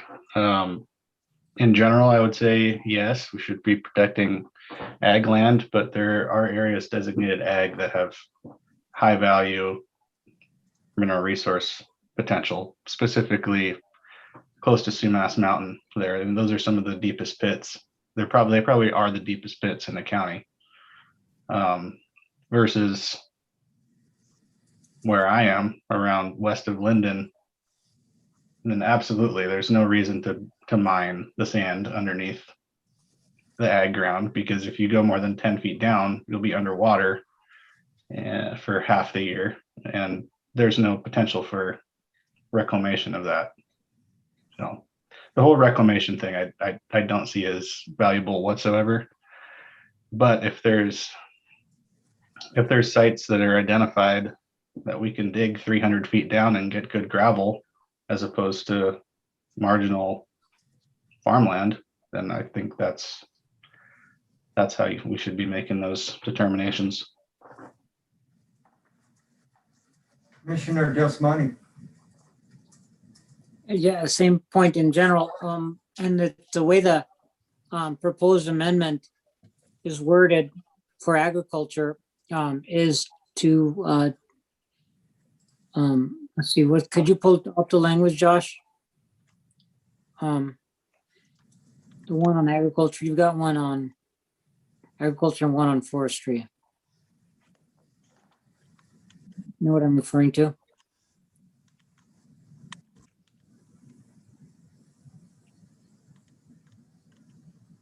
You're talking about the dual designation where we were looking at what happens to mineral resources? Yeah, they were numbered in the packet. Okay, in the packet. I'll pull it up from the packet. You're talking about the memos from the Ag Advisory Committee and the memo from the Surface? No, and actually in your proposed language that you're asking us to review, code amendment. But just to answer the question Natalie asked straight out, I would say that, yeah, also that ag is more important than mineral resource land. But I like the language that staff has proposed regarding that, which says that ag provides an exclusion to mineral resource. And actually, my main comment about this today's conversation is to do something similar as it relates to forestry, rather than doing an economic value comparison, which is what staff is proposing as it relates to forestry and mineral resources. So, meaning this treats forestry the same way, in that if there's a forestry use, that it's preferential to mineral resources. But I'll find it and come back.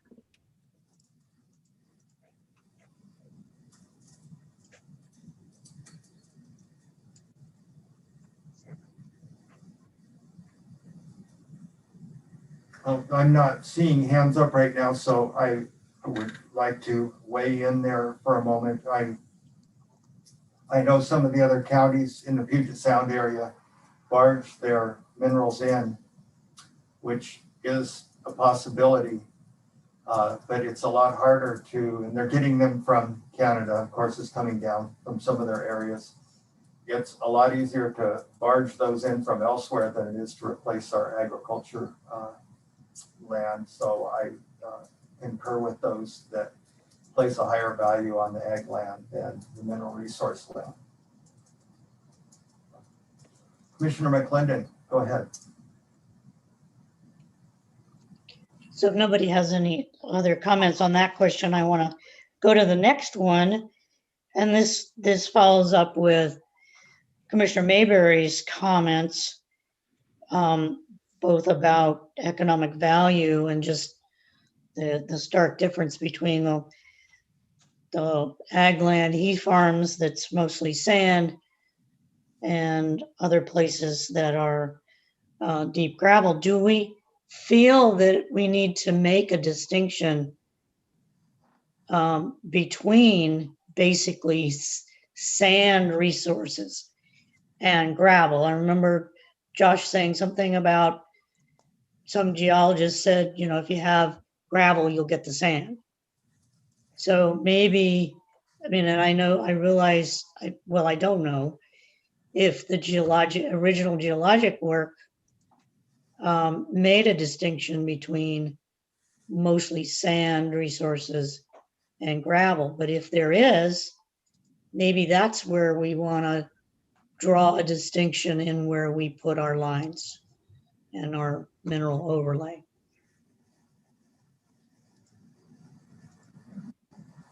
Let me, Or Mayberry.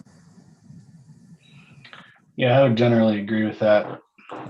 There's no shortage of sand as far as I know in the county. If you just look at the price of a yard of sand versus crushed rock, sand is cheap. So if we can identify the places that actually have a good gravel capacity, that would be a great place to start.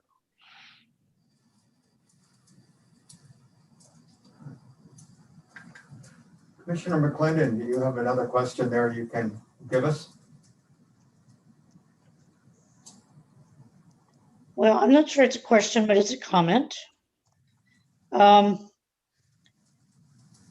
was pointed out, a mineral resource land designation is not a right to mine, but it's fairly close to it in terms of the ability to turn down, a lack of ability to turn down a proposal.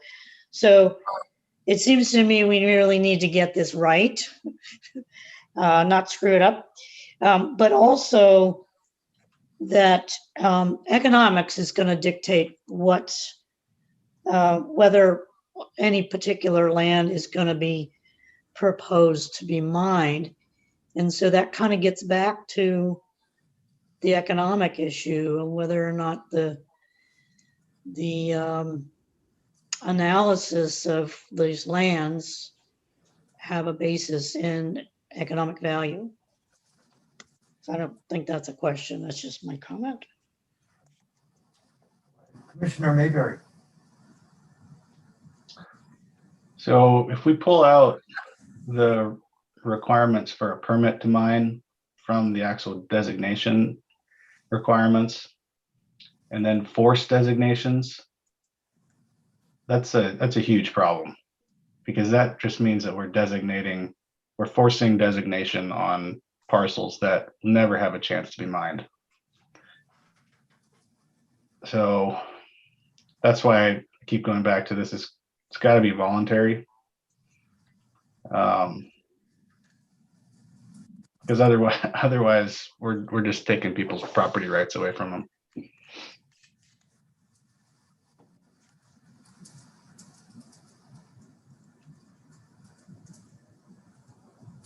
Commissioner McClendon.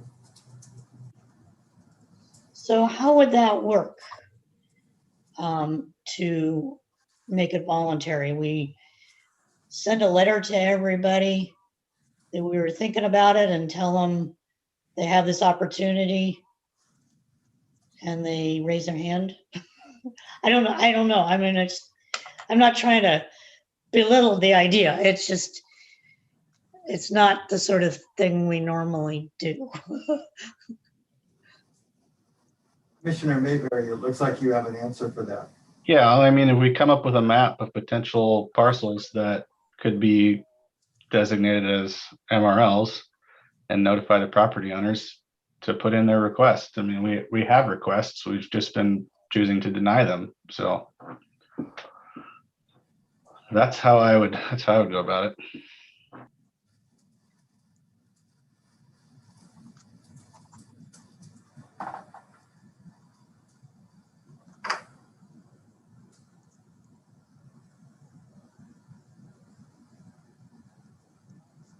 Commissioner McClendon. So I do see a potential problem with that and the various criteria for not surrounding property. I've forgotten what those others were. That you know, all your neighbors say yes and you don't want to. Does that mean you have veto power? I don't know. That I'm not against the idea of just doing it voluntarily. I just need to figure out how it would work. Commissioner Mayberry. Yeah, I guess, making it voluntary again, it allows a property owner to actually do some feasibility work on whether or not they could ever actually mine the property. So either of these requirements go back into the requirement for the designation, which I think is where they belong. There's no sense in designating a property in mineral resource lands if we're going to tell them later that they can't mine it. But then also the voluntary aspect of it, I think, is important. And we have people lined up asking for this and have been for years, and we haven't granted any of their requests. So I don't want to sound too skeptical, but it seems like this is an effort to establish mineral resource land designation, but then still not allow mining. So the purpose, just to clarify, the purpose of the countywide, it would designate mineral resource lands. And that's been the sticking point for the industry, is that they want it designated. They meet the criteria, and they don't even get to the point where they can apply for a mine. Doing this countywide approach would basically say anywhere that's designated, they can apply. I mean, they still have to meet the criteria, but they would essentially get to the point where the surface mining industry hasn't gotten to. So whether it's countywide blanket based on just the potential resource areas, or the Surface Mining Advisory Committee recommendation, or any of the alternatives, or whether it's voluntary and it looks like a checkerboard because some people want it and some people don't. At the end of the day, whatever ends up becoming designated mineral resource lands, they'll be at that point where they can apply to mine. And that's they'll still have all those feasibility studies that right now the surface mining industry is doing as part of the designation. They buy property, they study it and say, okay, we actually have a resource here. Let's apply for designation so we can, in the future mine it. And then they don't get the designation. So, I think that was their frustrations. They're spending time and money to be able to mine, and they're not even getting to the point where they can apply for a mine. Yeah, I get that, but this is the approach that we're looking at right now, is forcing designation, which has negative consequences on those property owners that have no intention or may not be able to mine.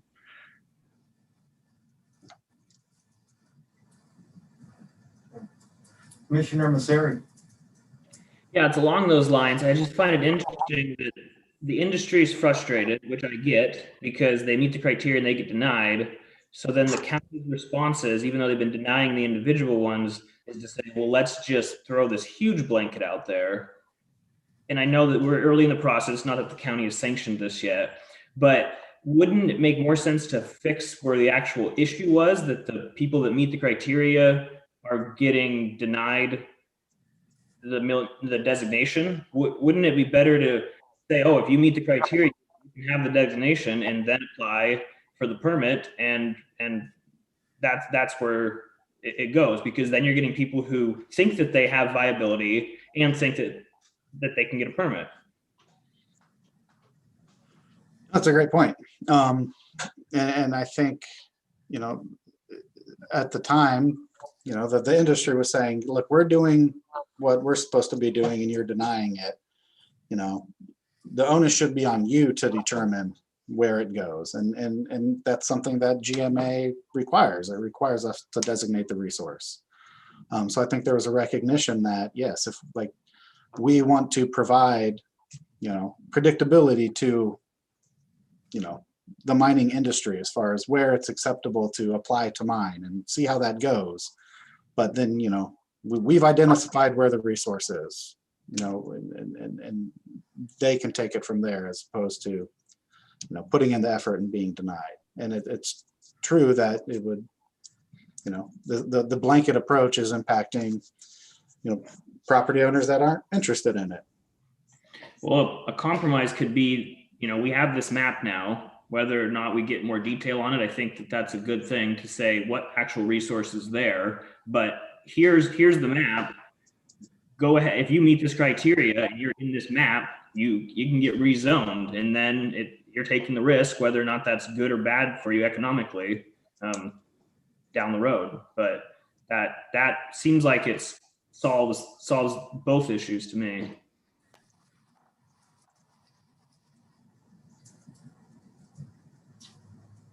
Commissioner McClendon. I just wanted to point out, if I understand correctly, the reason the previous applications for mineral resource land designation were turned down was because of neighborhood outrage, opposition.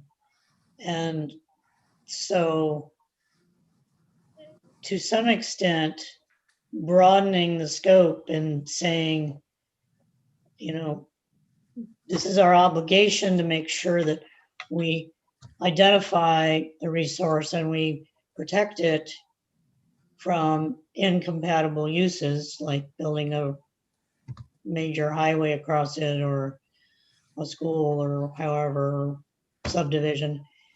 Kind of pulls the issue back a ways, so it's not, I mean, people can see the big picture. Yeah, we need to do this for the long-term viability of the resource. And they're not looking at it individually about how does that impact my property today. That might seem like, you know, trying to get something past them, but I mean, that's the fact is we need to be able to have gravel from somewhere. Everybody uses it. So that to me, I was actually on the planning commission. I remember this conversation in 2014. It just seemed like where we needed to go to do the countywide thing. Yeah, and something else that, you know, I'm thinking about, Commissioner Mayberry, is you know, the voluntary approach. You know, right? So backing up, you know, a number of steps. So the designated mineral resource land is what's required to do mining that's subject to the Surface Mining Act. And generally speaking, those are surface mines greater than 3 acres there that have steep sidewalls, or, you know, things that you picture when you drive down Cyper or Pole Road or Axton and you see the larger pits. Any landowner, not any, there are certain zoning requirements, but within the R5 zones, R10 zones, you can apply for a surface mining permit up to 3 acres. So to some degree, those landowners already have that flexibility if they want to mine 3 acres. What that might result in a smaller 3 acres here, 3 acres there, 3 acres, around, as opposed to maybe a more comprehensive 10-acre 10-acre pit. But to some degree, those that have the smaller acres already have the ability to apply for a mine.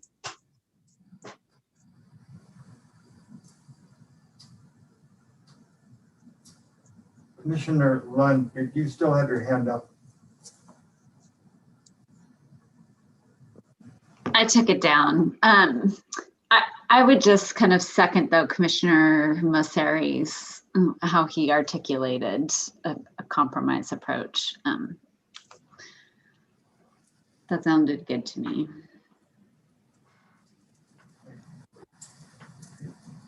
Commissioner Mayberry. It's just to respond to Josh. My concern isn't landowners' ability to have a small surface mine. It's more forcing them into basically the open space requirements that us forcing these designations on them would do. So I'd imagine we'd have plenty of applicants that would be willing to designate their parcels as mineral resource lands if we opened it up, but to force it on them doesn't make sense to me. So can I clarify the concern? So your concern is the ability or the requirement to, when you're subdividing, to cluster. Is that the primary concern? Yeah, I mean, there's the cluster requirements, but I mean, in the white paper, it spells out exactly how many lots would be eliminated. So it's not just the clustering requirements; it's the loss of buildable lots. So those are in the rural study areas, right? But that's so an issue for those landowners to. Yeah. So those. And I doubt that too many people in the rural land area are going to necessarily want a gravel mine in their backyard. Sure. Especially since there's not much gravel out there.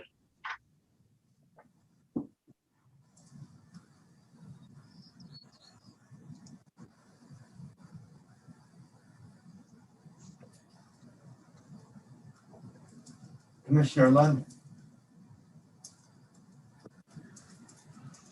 I guess I don't have total clarity on what we're trying to arrive at as our end goal for tonight's conversation, but with what's before us right now, alternative 3 within the packet and the white paper and what's presented would be the direction I'm leaning in. But I don't know if that's what we want to iterate on for the next meeting, or I guess I'm not totally clear about our process here.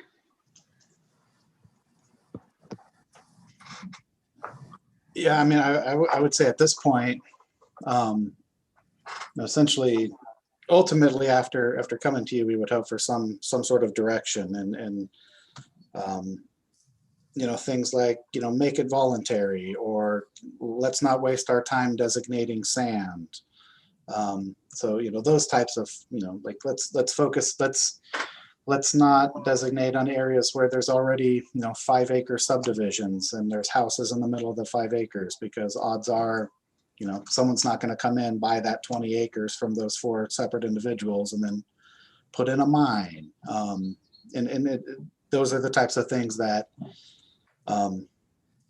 when you take the, however many thousands of parcels, when you throw the potential resource area map and select all these parcels and then start picking out things that don't make sense, you get a really wonky looking map very quickly, and you start looking at it and you're like, this doesn't make any more sense than just, the everything is mineral resource lands, and kind of,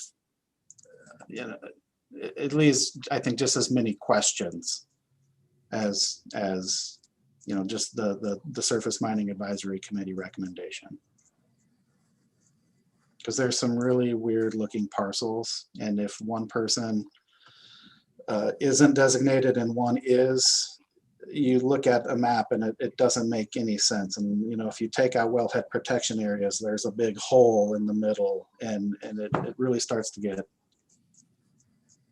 you know, it doesn't, you wonder how that was the end result. And so I picture the voluntary opt-in kind of looking like that, where, you know, trying to figure out how it came to that, other than just, you know, it was landowner volunteered, said, hey, yeah, I mean, if you're essentially gonna, if I'm 5 acres and I haven't developed my parcel, if I have 10 acres and I haven't developed my parcel, and I don't have to go through the process of designating and I can apply to mine, like maybe I do that because it's potentially worth more. There's, we spent many meetings going around and around trying to figure out what makes sense, and they were all great discussions, and there were no easy, like, oh, obviously this is the right choice moments. Commissioner Mayberry. Yeah, just responding to Commissioner Lund's, I would support alternative 3 if it came with opening it up to the individual landowners to apply for MRL designation. Commissioner Desmond. And that's where I'm at too. With obviously more discussion and maybe more variants of alternative 3 to be discussed. As background, I'd also like to know more about the 2 mining proposals that were rejected by the county council. And because they must have been, you know, out in the county, I'm sure, right? So is it fair to say that any mining proposal would receive public opposition, strong public opposition? I mean, if you were to tell me that, I wouldn't say that I'm shocked. I don't necessarily know that it's fair to say that any application would. My understanding, so I was the staff member that recommended approval on the Concrete Norwest application down on the South Fork. So if you're looking at the potential resource area, it's this one down here, your potential resource area map. It's down off of Doran and Bowman Road. It's the Saxon Pit. And lots of opposition. They met the designation criteria and ultimately denied at the county council level. Through the appeal process, that the council decision was essentially upheld, but the courthouse was packed with people primarily in opposition.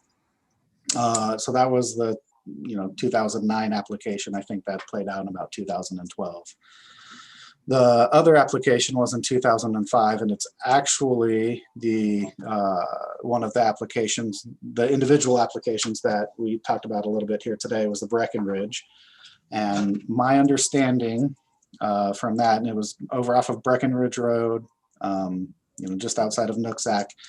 The primary concern was the school on Breckenridge. I believe it's the elementary school, and there was concern about the truck traffic. And Roland Harper is the planner for the cities of Everson, Nooksack, and Sumas. And through discussions of these countywide designation, he mentioned how, yeah, there was opposition, and they went back, and Miles Sand and Gravel looked at their proposal and kind of took into consideration some of the concerns that had previously been expressed as part of the 2005 application, and they sort of amended things. And my understanding is now, I can't speak for them, but Roland Harper seemed to view this new application much more positively. So, if the only concern was from the school and the city of Nooksack in 2005, I don't know that same opposition would show up under the present proposal. Again, I can't speak for them, but that was the message that I heard in our Surface Mining Advisory Committee meetings. So, thank you. Mhm.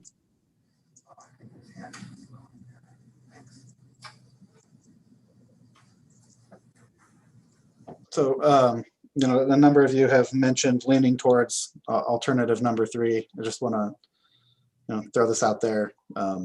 Like these aren't, you know, the only set of options. You can disregard ones that you think are terrible. You can, you know, come up with your own. You can take number 3 and add to it. I just want to make sure it's clear that, you know, at this point, you know, I've provided some information to you, and I want you to work with that information. And if you do like number 3 and you think it's great, great. If you like number 3 but you want to see some changes, great. If you want to see the landowner, you know, initiated, or you know, the map of number 3, but only applied to those that opt in, great. Like so, these are the types of things that you know, would be hoping from you to the council saying, hey, we really like number 3, but you know, our concerns are forcing this on people. So we like this idea with the voluntary approach.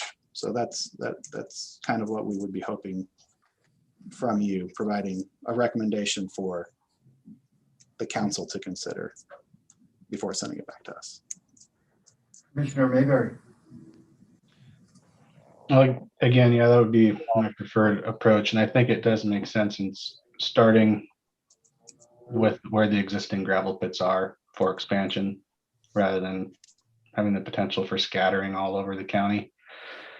For 2 reasons. One is just aesthetically, it's not great to have gravel pits all over the place. But also that's higher likelihood of where the good resource is, because that's where they're currently extracting it. Commissioner McClendon. So are you asking us to, as a group, come up with a recommendation, or are you just asking us to voice our opinions? That would be the hope from the committee, you know, a voice from the committee saying, hey, this is the policy, the approach that we support, and you know, maybe some why we support that.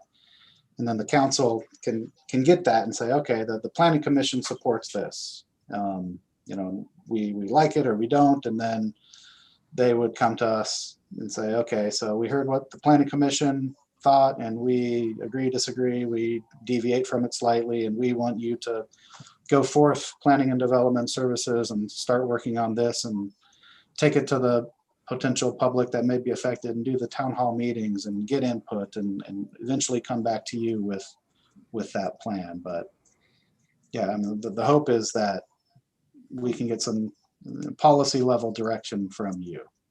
Okay. Then I have a question for Commissioner Mayberry. He said he liked alternative 3, but then he said something that sounded like he liked alternative 2, which was the localized expansion. So what's the difference? What do you see as the difference between them, and why would you prefer 3 over 2? Alternative 3 is localized expansion. It's just a half a mile, within a half a mile, as opposed to, I'm not sure which alternative, what alternative 2 was. Now, alternative 2 is the localized expansion. I must be looking at the wrong thing then. And they had 1 mile, 2 mile, and half mile options. That's in alternative 2. Whatever alternative is localized expansion within a half a mile is what I've been referring to. Okay. Josh, can you scroll up 1 page for us there? To alternative 2 for now. Okay.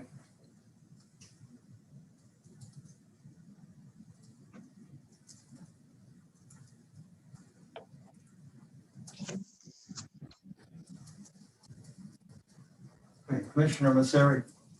Yeah, just to clarify, so I think there's the alternatives and then there's the maps. So alternative 2 encompasses 3 different mapped alternatives: the 1 mile, 2 mile, and half mile. Alternative 3 is the overlay district, which that would actually be in conflict if you were to say it's voluntary, because the point of those overlay districts are to conserve the area. So that is one that does require the clustering and would need to be required if you're trying to meet the goal of alternative 3.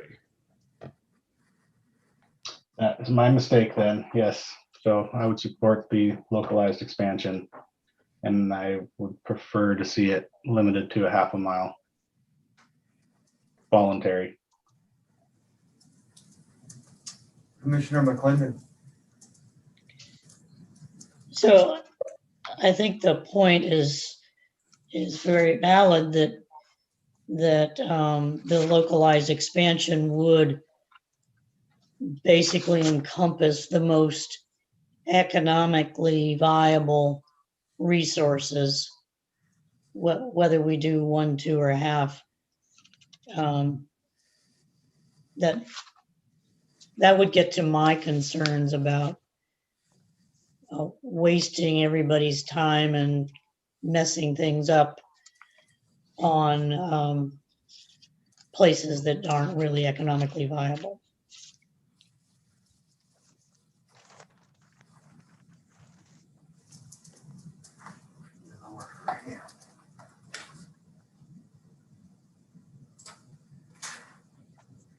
Commissioner Desmond. No, the reason I like that map on page 27 of the electronic packet exhibits as well, which is the half mile, is because frankly, it's the smallest. This is a significant code adaptation, and I think that, you know, lots of concerns about it. And I think that if we're going to do this, I'd feel safer going with the most conservative map. So, and it has the least footprint, this map. Commissioner Lund. Yeah, I agree with the approach of 2 as well, and echoing what Atul just said, and also that if we're the logic that we're just expanding to areas that we already know are of value and viable. So there's a lot of logic to that approach. Commissioner McClendon. I do have a question about Lummi Island, because that gravel mine, whatever it was closed. Mhm. Is there a reason to have that designated there? I mean, that would be an exception to a formulaic approach here. That's a question for Josh, I think. Yeah, so that quarry is no longer active. It is now owned by the Lummi Island Heritage Trust. They're working on restoring it to be more of a public space. So if the thought is to expand to areas where there's an existing mine or overlay, because you know, there's some benefit to it in so much as the people that live nearby are used to trucks driving by with mineral resources, and they're used to living nearby an active pit. You know, that's not an active quarry, so, you know, I'm not sure that there is, you know, great benefit to that same thought process, looking at Lummi Island versus some of the other areas. So would it be appropriate to simply edit the map in that case and remove that I mean, we could, if that's, thing off of Lummi Island? I mean, that, again, it takes away the formulaic approach, which I like, because then I'm not using my feelings. That, Yeah. you know, I try to be as data-y as possible. It's like, here's some numbers, and Sure. and that's why I have a recommendation. So that's why it's on there. I did a GIS exercise. I said, select the parcels within a half a mile of, you know, this designation, and that's what I got.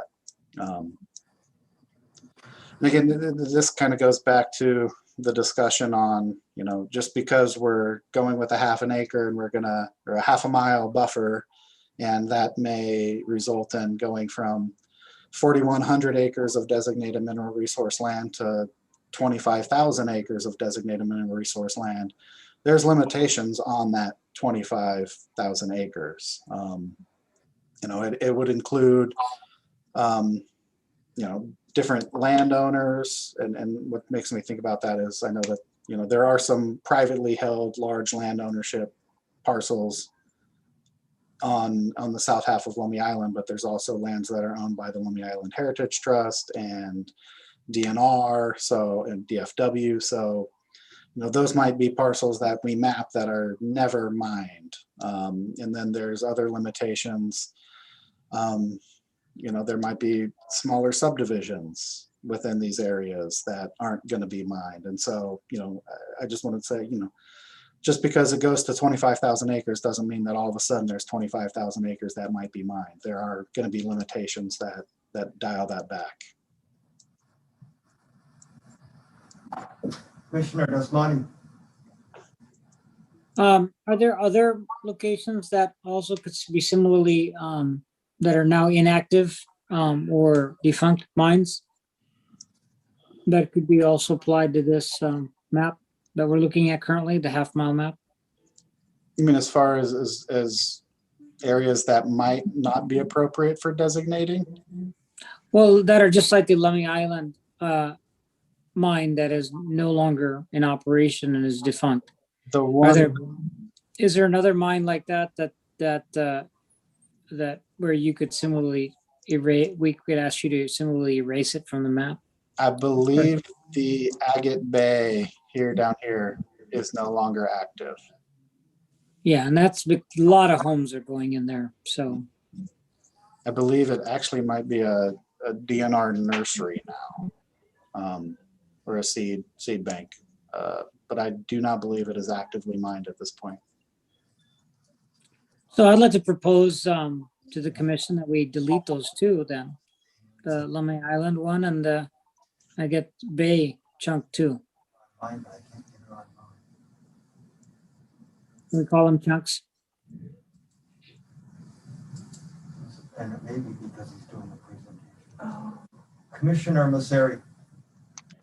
Yeah, one, I wouldn't want to get into talking about every specific parcel right now. I think something else to consider, if it's voluntary, then I think the map is great. You put it up there, it's voluntary. If it's a forced thing, I think another thing to consider is what if these properties are currently in open space or ag or forestry, that they're getting different tax values based on that. What is their tax, if they're in a regular, if they're not in one of those special designation, what's their tax, what implications if it gets switched to mineral resource? So that's another reason that makes me hesitant on just doing this, because it seems like there's a lot of unintended consequences that could happen for people. I just want to comment for a minute. I'm trying to get everyone in order, but when we do screen sharing, I can't always tell who has put their hand up first. So if I miss someone, the order, that's the reason why. It's giving them to me kind of randomly on the screen. But Commissioner Lund, go ahead. I'm in favor of us not doing any site-specific exemptions. I think if we're going to apply a set of principles for where areas are being identified, it doesn't mean that mining is going to happen. Mining won't happen again at Lummi for all the reasons that that permit was revoked previously. It's just that it's an acknowledgement that the resources are there. That's what this map is saying. It's not meaning that it will be permitted for future extraction. So I would just say that. And then my one thing I'm kind of wrestling with in my head is with making it optional. I'm almost wondering if we don't consider that if we take the number 2 approach like this, we actually establish a set of criteria where people can opt out. And so to Dominic's point, like if you were getting a tax break because of, the way that a previous designation, or if you're going to be impacted in some way, then you could apply to basically back out of this designation. But I don't know. I just feel like there's going to be a lot of, I don't know. I would just throw that out there as kind of the inverse approach that might be more practical. Commissioner McClendon. Well, that was exactly what I was going to say. Use the formula to designate and then allow people to opt out and that way we're not, or the county staff or whomever is not making those decisions. The landowners are, but they need to take some initiative to understand what it means, and they can, and yeah, provide some criteria for opting out. Commissioner Mayberry. I would be in favor of that, but I wouldn't necessarily spell out specific criteria for the reasons to opt out, because there could be a whole slew of reasons why someone might not want to be redesignated. So if we did that, we'd miss, I'm sure, plenty of them. Commissioner Desmani. So let me just get this in my head, get it straight. Is that what we would do is basically send a letter. Your parcel is being designated as mineral resource land unless you notify us that you'd like to opt out.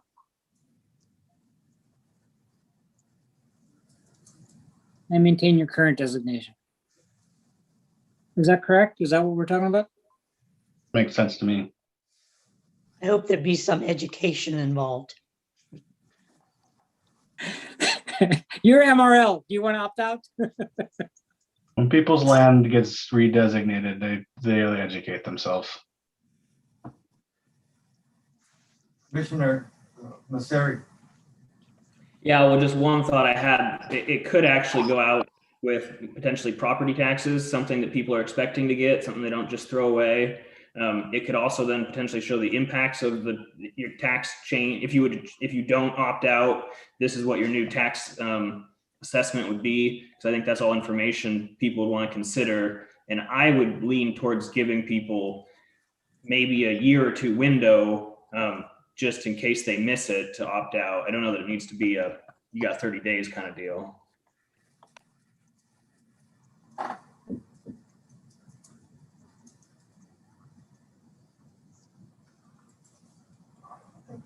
So I would like to ask a question of Josh. Josh, what, if anything, do you need from the Planning Commission tonight? I would probably want to, I mean, the original plan was that this would be a 2-meeting approach, the work session today and then, work session and public hearing next week. I don't know that we necessarily need anything from you today if we're going to have a public hearing next week on the surface mining pipeline proposal and the surface mining of dry meander zones, as well as, opening it up to interested parties to comment on this. So I don't know if we need anything from you today, other than to continue thinking about it, and next week, or not next week, in a couple weeks when we gather to, flesh out any final questions before providing a, proposed preferred policy approach. And I think we have given you at least at this point our leanings. I hope that's helpful. Commissioner Mayberry.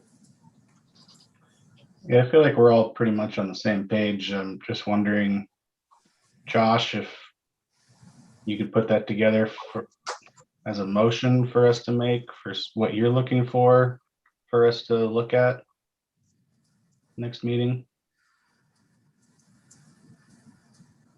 Like prepare a motion for next meeting or make a motion now?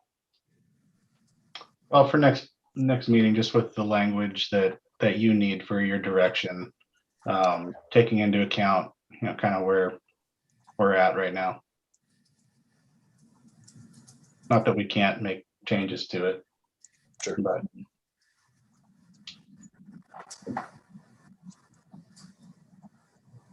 All right, so the preferred approach is the, expansion within a half-mile of existing mineral resource lands with an opportunity for impacted landowners to opt out if they do not want this designation. Am I missing? I'm getting a couple thumbs. Sounds good to me. Okay. All right, and I'll include all the in my notes as much as I can as far as the rationale and the thought process. Just as far as the the background as far as why that was the preferred approach. Commissioner McClendon. So I don't know how many people will want to show up at our hearing next week. But I think that this meeting, and it's been, what, 2.5 hours, has been very useful, the discussion.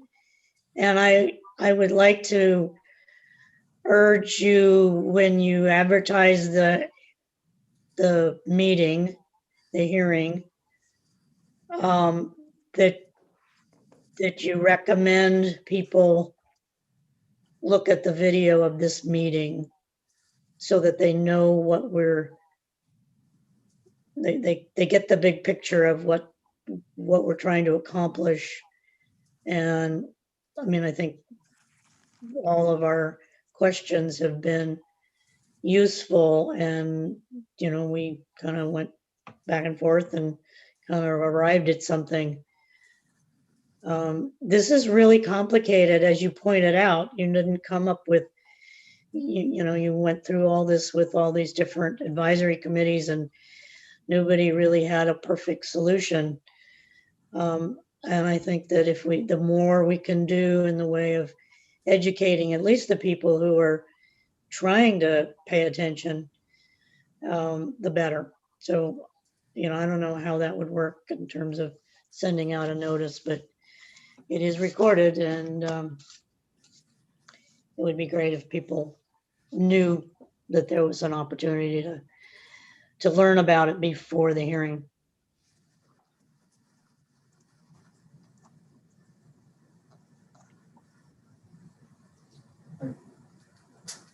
Is there further discussion from the commissioners?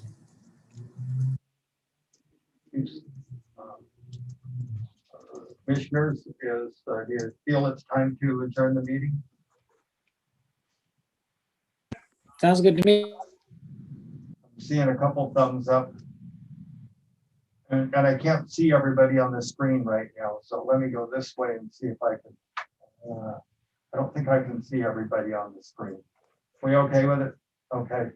Thank you. I'm seeing a few more. Yes. Okay, thank you. So the meeting is adjourned. Thank you. Thanks a lot. Thanks, everybody. Thanks, everyone. you guys.